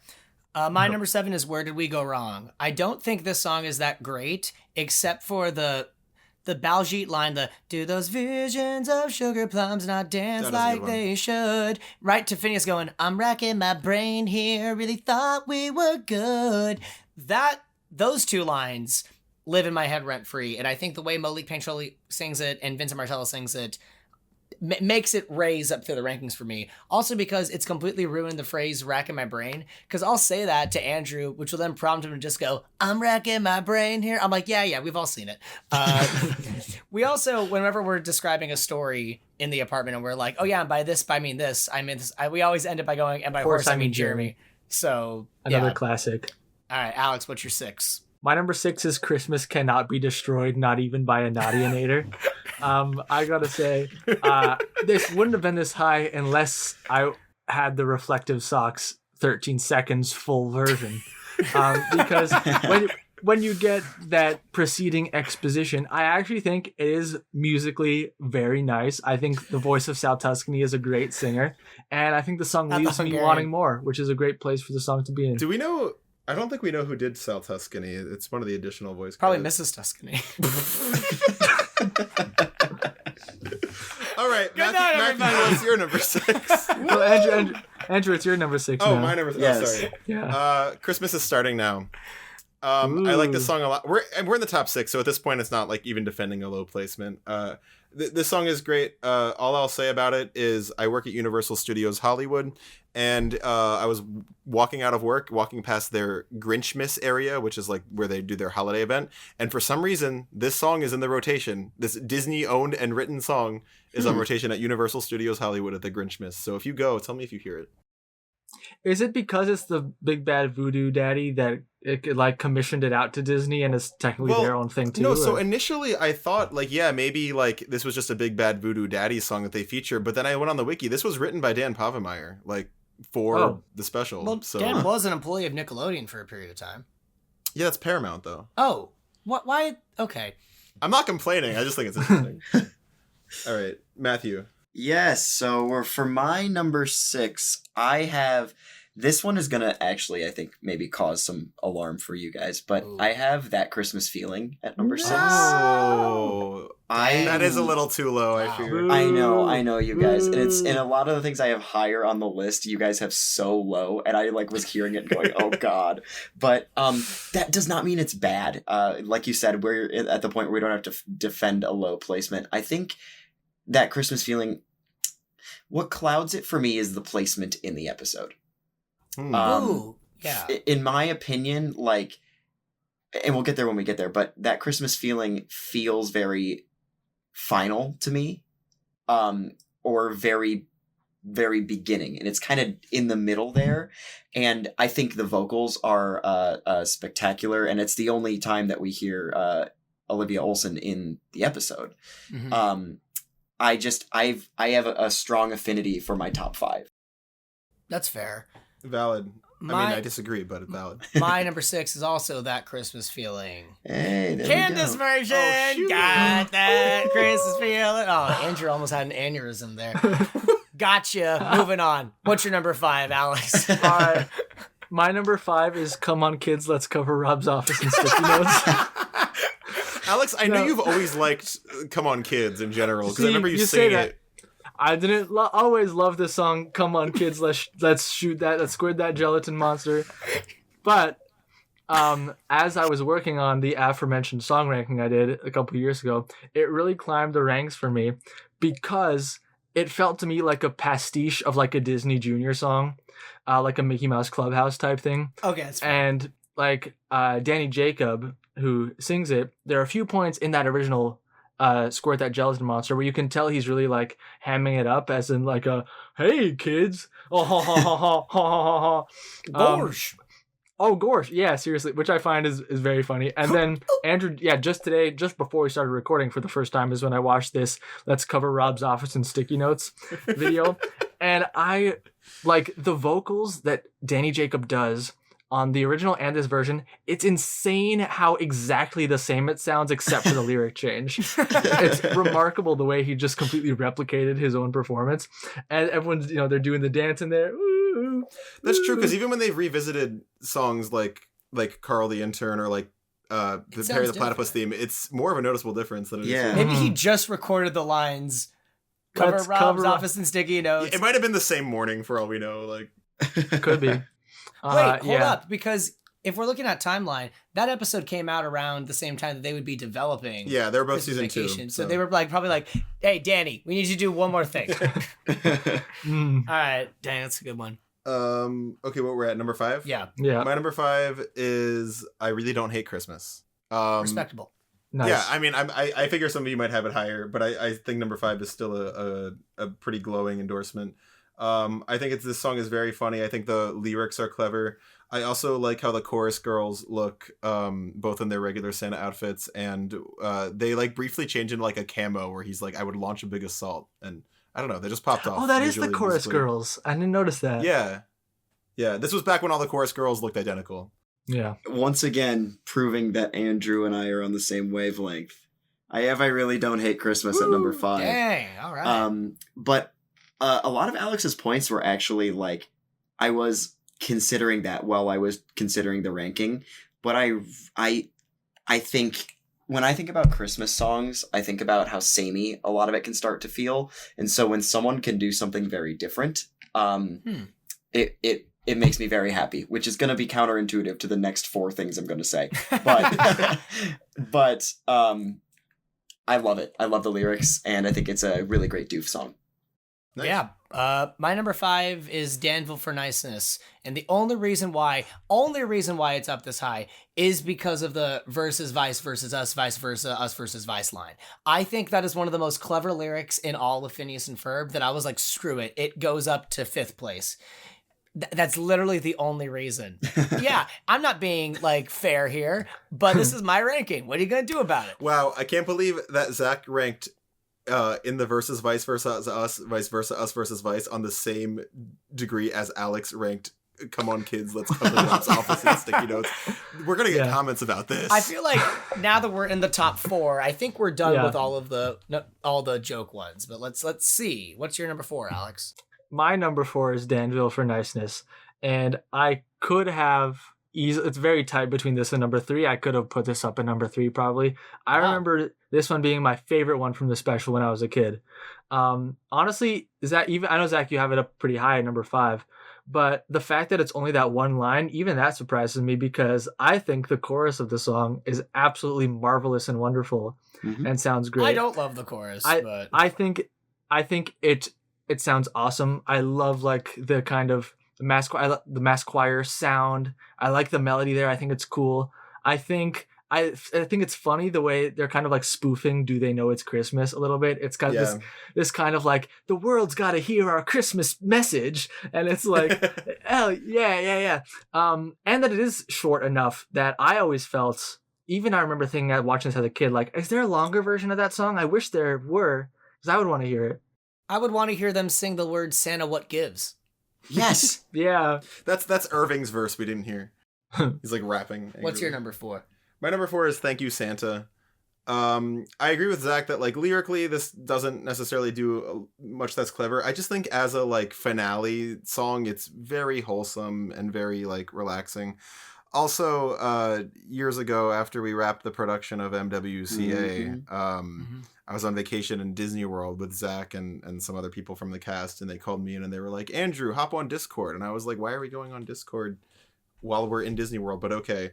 And like half the cast of the show was waiting in the car for me, and they had prepared this video for me, which was a parody of Thank You, Santa Claus from Christmas Vacation.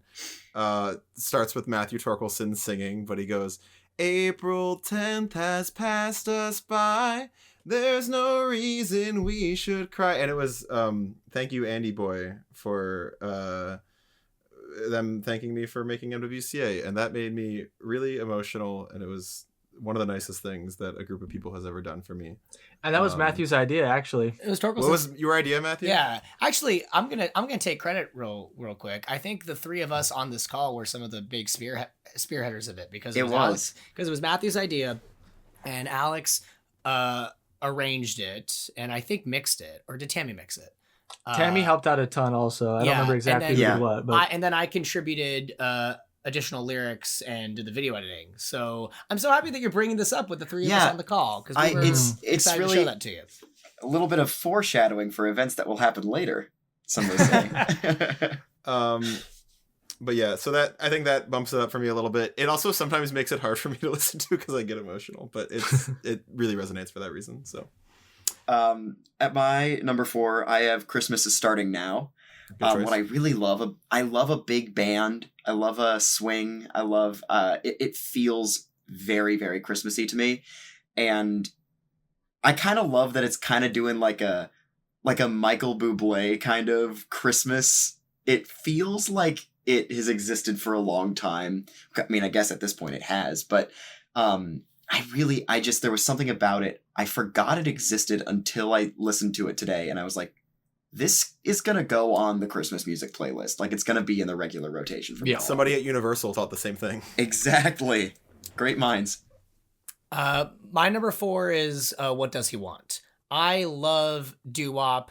I love Stacy and Jenny's outfits in this. Oh, yeah. I love the visuals. I love the line, something to fit his personality, even though Jeremy doesn't have one. This was probably the song on the soundtrack I've gone back and listened to the most, mainly because it's not in half the versions that you'll find online. But I am a What Does He Want defender. I think I listen to that even when it's not Christmas time. All right, number 3 on my list is Christmas is Starting Now. This song, I also have a particular connection to it because I covered this for our Christmas album that we did a few years ago. Yeah, it's a great cover. It's a really good cover. I added a little piano solo over the brass solo.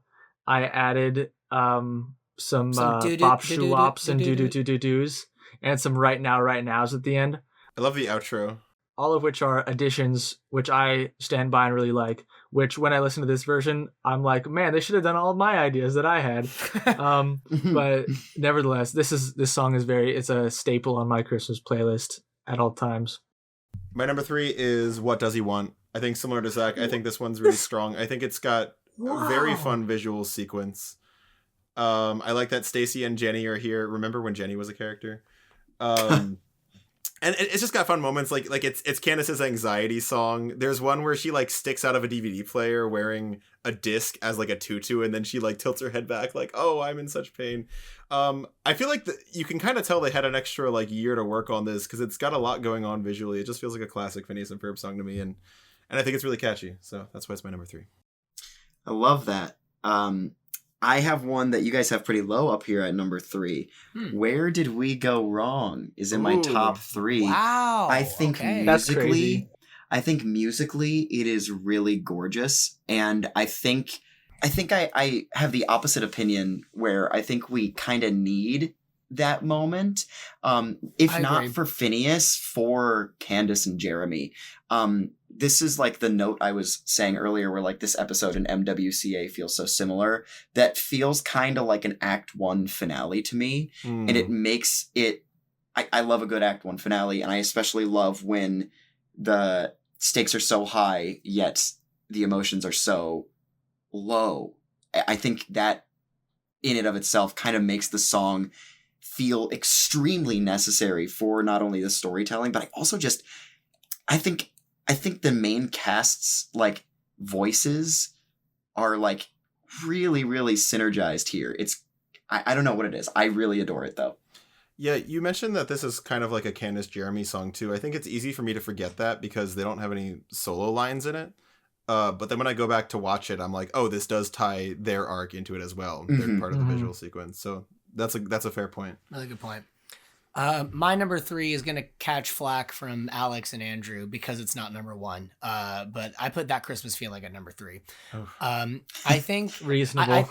I think there are 2 songs. I think there are 2 songs in the soundtrack that could be added to any Christmas playlist of anybody, regardless of whether they're Phineas and Ferb or Disney fans or not, and it would still fit right in. And one is, like we've said, Christmas is Starting Now, and the other is That Christmas Feeling. I think it symbolizes the season wholeheartedly. I think it's very funny that all of Danville decided to decorate the day before. I don't know what they were doing beforehand. Finishing every Christmas project on MWCA. No, literally though. And yeah, also our version of That Christmas Feeling on the MWCA channel gets me emotional to this day because it's all of us, not as the characters we play, but just as ourselves. And I think it's a true celebration of not only the friendships that we made over MWCA, but also we got a lot of people in the Phineas and Ferb cast and crew to work on that song with us. And I feel like that video, if I could point to like 1 or 2 videos on the MWCA channel, aside from, the show itself, to be like, hey, what's your channel about? I would point to that one. We're into the top 2. My number 2 song from the special was also my number 25 song, Phineas and Ferb, overall in the ranking a couple years ago, and that is Thank You, Santa. I think this song is absolutely delectable. It's fantastic. It's kind of like the song Floor After Floor, or Keep on Building, as it's sometimes known. Anyway, I like Floor After Floor, and I think Thank You, Santa does what Floor After Floor does on an even better level, where you kind of have section 1, next section, which is different, and then adding counter melodies onto that section, and then end of song. And you don't really have any A-B thing going on. With Thank You, Santa, I think they have the kind of the slower Christmas morning at the beginning, and then and then at the end is when you're layering basically 1 and then 2 and then 3 different counter melodies on top of each other, and all of them are so interesting and weave into each other so perfectly. The So for all the, and then the reindeer, and then the joy to the world. Wait, what's the reindeer one? Reindeer, I don't remember exactly what it is, but there's something involving reindeer. There's a lot going on. Maybe I gotta give it a closer listen. There's a lot going on there, and they fit Brian Wilson wrote together this song. so perfectly. Yeah, it's really giving me some Beach Boys energy. So you have that plus the fantastic visuals, including the Peanuts reference, which I love, and it's so quick too. I'm always expecting it to last a little longer than it does. I always forget that's the only appearance of the Fireside Girls in this episode. That's true of the Fireside, and actually like all the different little musical motifs in this song I think are each so good. I actually plagiarized one of them in my Hannah Montana parody album, Double Life. And the last song, You Can Call Me on the Telephone, the I have like a little synthesizer thing play it. Oh, that's cool. So don't tell anyone. My lips are sealed. Thanks. My number 2, I think this is the biggest contrast with where Zach ranked it. I have Winter Vacation. I respect it. Here's what I'll say. I know it is just a variation of the main Phineas and Ferb theme, but I think across Phineas and Ferb, for all the variants they have, like the Halloween one, the New Year's one, I think this is by far the best executed alternate theme song. Mm-hmm. I think opening the special on just shots of the town of Danville covered in snow while we get this like beautiful choir arrangement of the "There are 2 wondrous weeks of our winter vacation." I think as a special, it just sets the tone beautifully, and like it doesn't matter how many times I watch this, I'm instantly nostalgic upon hearing the beginning of it.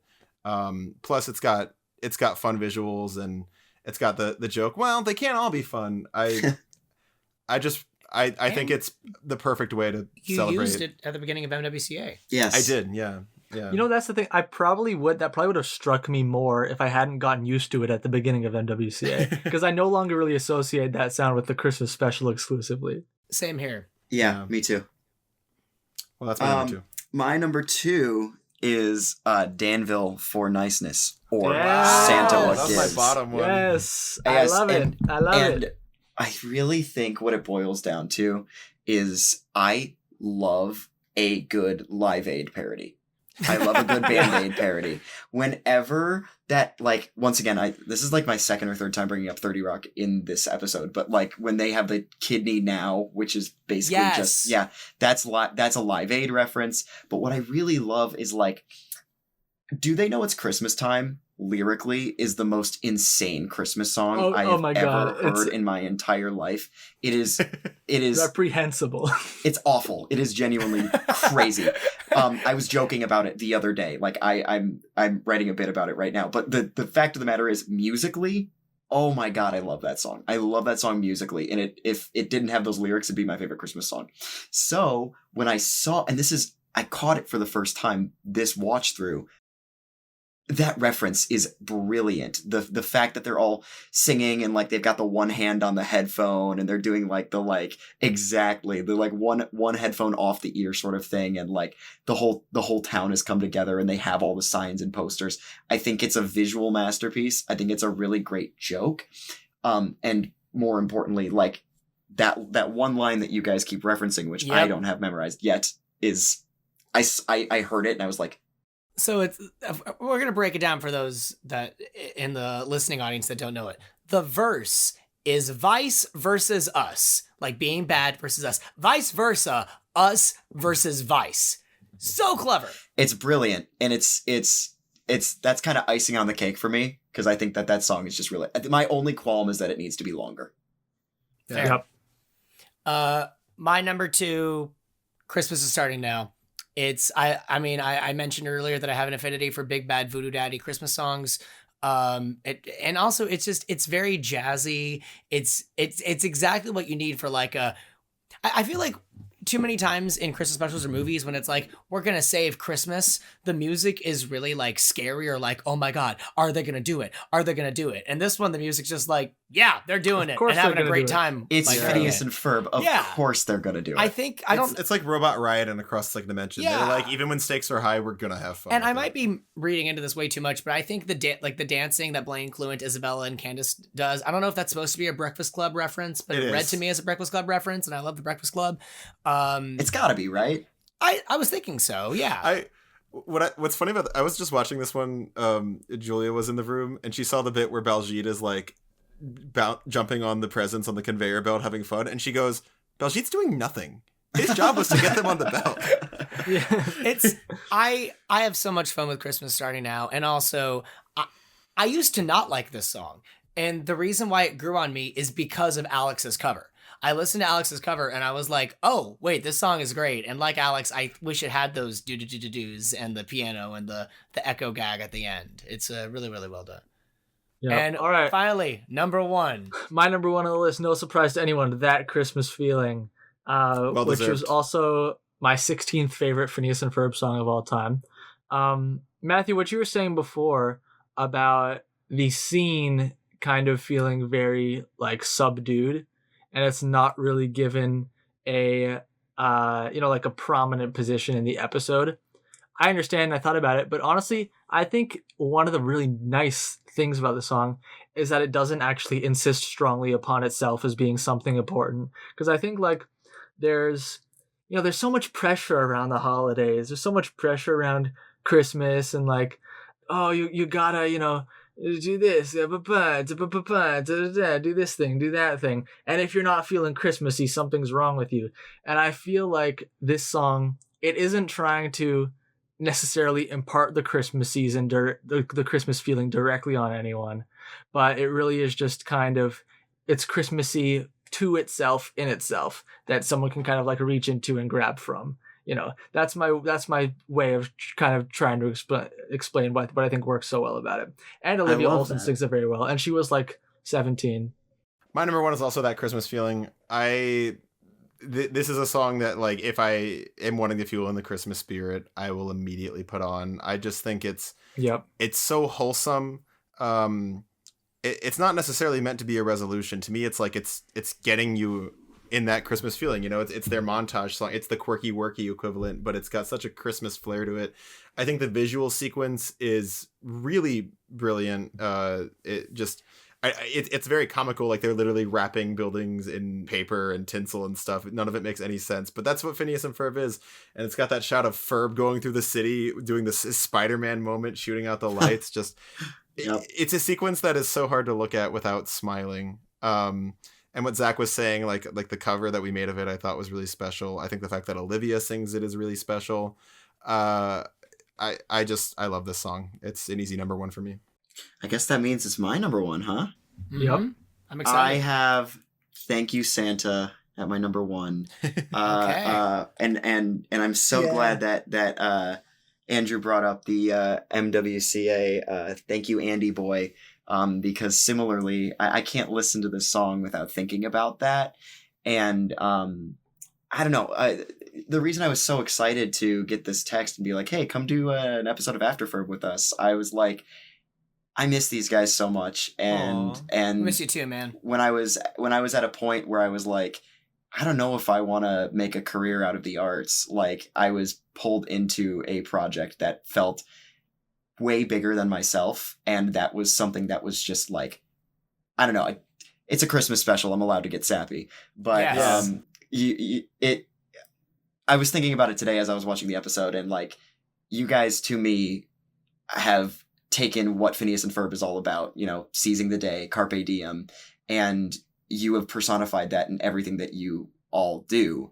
And so when I was thinking about like, how do I even begin to express my gratitude, and Zach and Alex and myself and others, it wasn't just me.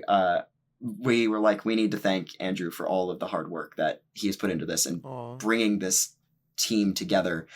So if you're listening, it's on our Christmas album, I believe, right? Or is that just an inside joke? Not actually. It's on the MWCA Vault channel. For a what while, it is. I kept it as like this is just for the cast, but I have since shared it. Real quick, I think what adds to the sappiness is the fact that we all got cast around Christmas time. Yes. About 5 years ago. Yeah, about 5 years ago, like this week. And so, like, that kind of adds to the Christmas feeling. Sorry, Yes. Tork, I didn't mean to cut you off. But. That's exactly the thing. And I think like that will now and forever color that perspective of that song. I also just think that the song is really gorgeous. And like I said earlier, talking about how good of a premise this is, Thanking Santa Claus, a song that could be played anywhere about thanking Santa is really, really cool to me. And so that's why that's my number one. It's a great choice. Wow, my number really one wholesome. is going to be so totally different from the rest Yeah, of the I know ones. exactly what it is. I really don't hate Christmas. I'm sorry. Like this, it plays to, do I think it's the best song out of the 13 that we've chosen, like from a Christmas song perspective? No. However, Why'd you make it number one if you don't think it's the best? What do you think the list is? What are you dang, doing if here? only I was gonna explain that. The reason why is because this song appeals to me and my interests and my tastes specifically, because Flag Day. I love patter songs. If there's a patter song in any piece of media, it's going to become my favorite song from that. I just saw Merrily We Roll Along for the first time yesterday, and the patter song in that is my favorite. I like list songs, and this song lists stuff, and each chorus has a different purpose. The visuals in it are great. And Doof is my favorite character in the show. I know he's been kind of oversaturated in season 5, but I remember being a kid and watching this episode, and when that song happened, I was like, I'm rewinding that. We're running it back. And also, Andrew challenged me to write a parody of it a couple years ago, so I did. I really don't like breakfast. Yes. Yeah. One day we'll put that out. One day. Maybe. Well, those are our lists. Those are our This Christmas is a 2-hour lists. episode of Afterferb. Yeah, Oh my Zach, God. remember you were like, oh, we should pair this with Phineas and Ferb Family Christmas because there's not much to say about Christmas Vacation. I'm so we all glad love it. we didn't. This is the do longest this. episode we've ever had. By far. But It's- I have one last question for all of you Ooh, before yes. we end this off. What is your one Christmas wish? Ooh. My one Christmas wish is to learn what the original gift Candace got for Jeremy was before she decided that it wasn't good enough. Wait, no, I thought it was already that she had got him the guitar and then was just nervous that it wasn't good enough. I thought that was it. And then she Your wish sees came on- true. And then she sees on the ship, like, or not the ship, geez, the Phineas Slayer, Slay. like, oh, we can skip this one. I already got him what he wanted. I was right all along. Oh, guys, I think my Christmas wish just came true. That's beautiful. Yay! Dang. My Christmas wish is for RIZGOD Rizgod to win Survivor 49 tomorrow. Survivor Barneo. No, Survivor Borneo was the first season of Survivor. This is just Survivor 49. They got really lazy naming the seasons in the new era. I don't know, you guys. I have so many wishes. I think my Christmas wish, and I hope it does come true, is that we can all find a time to get back together in some sort of reunion style and give one last hurrah to all of the work that allowed us to be here today. I know I can be elusive, and I know I live halfway across the country. I'm kind of like Bigfoot in that way, but There's been tons of reported sightings. or Santa Claus in that way. The Santa Claus. But some way I'd love to. I've met Andrew in person, but I would love to see you all in person. Dude, I would love to meet you in That person would be- someday soon. Yeah, that Yeah. would be a Christmas wish for sure. Let me know when you're Aw. coming up to Montreal, and It's we beautiful will up meet there. each other. Awesome. Alex, what's your Christmas wish? A harmonica? I already have a harmonica, so I'm all good on that front. My one Christmas wish is for all of our lovely listeners to watch this space because we might launch a Patreon in the new year. Oh yeah, We might. We might. we're Are toying we with the committed idea. now because Alex said this on the podcast? All I said was might. And my other Okay. Christmas wish is for a kiss from a pretty girl under the mistletoe. All right. Well, Matthew, would you like to plug yourself? Sure, I would love to plug myself. I am looking at relaunching my YouTube channel.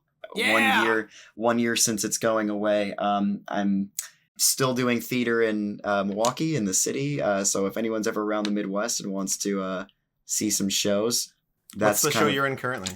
I'm in Joseph and the Amazing Technicolor Dreamcoats. Oh, no way. I love that show. That runs till the end of the month, and it's a perfect Christmas gift for all. Nice. Close every so door yeah. to me. Amen. And so on. Also, for everyone listening at home, thank you so much for listening. Please like, comment, subscribe, rate us 5 stars on Apple Podcasts, Spotify, wherever you get your podcast. Any sort of engagement helps us out. Yeah, I think it's safe to say this will be our last Afterferb of 2025, but we have a date now for the final 2 episodes of Phineas and Ferb Season 5. Yeah. On January 16th, we get Elevator, Irritator, and Master of Fate. That's episode 19. And then episode 20, as Brooke predicted, Vendpocalypse the Musical. I hope there's songs in that. That would be crazy if there weren't. So you can assure we'll be covering those. Yep. And I think they are finally going to drop the rest of season 5 on Disney Plus, because man, what a weird release strategy they had. But I'll talk to them. We'll do at least a few more episodes, just all in the new year. But thank you all for listening. It's been a great 2025 responding to your comments and hoping for Wendy. Hey, I realized something. This entire podcast, we were hoping to do an episode where Wendy Stinglehopper appears, and in a way, we got to. Just by choosing to do so. Exactly. Yeah. All right. Well, as we say at the end of every episode of Afterferb, cloudy with a chance of Matthew Torkilsen. Hey, I know what I want to do the most. Let's cover Rob's office in sticky notes. Hope it brings you laughter. I guess you could say that was a Matthew Torkilsen Christmas. This is Afterferb. La la la.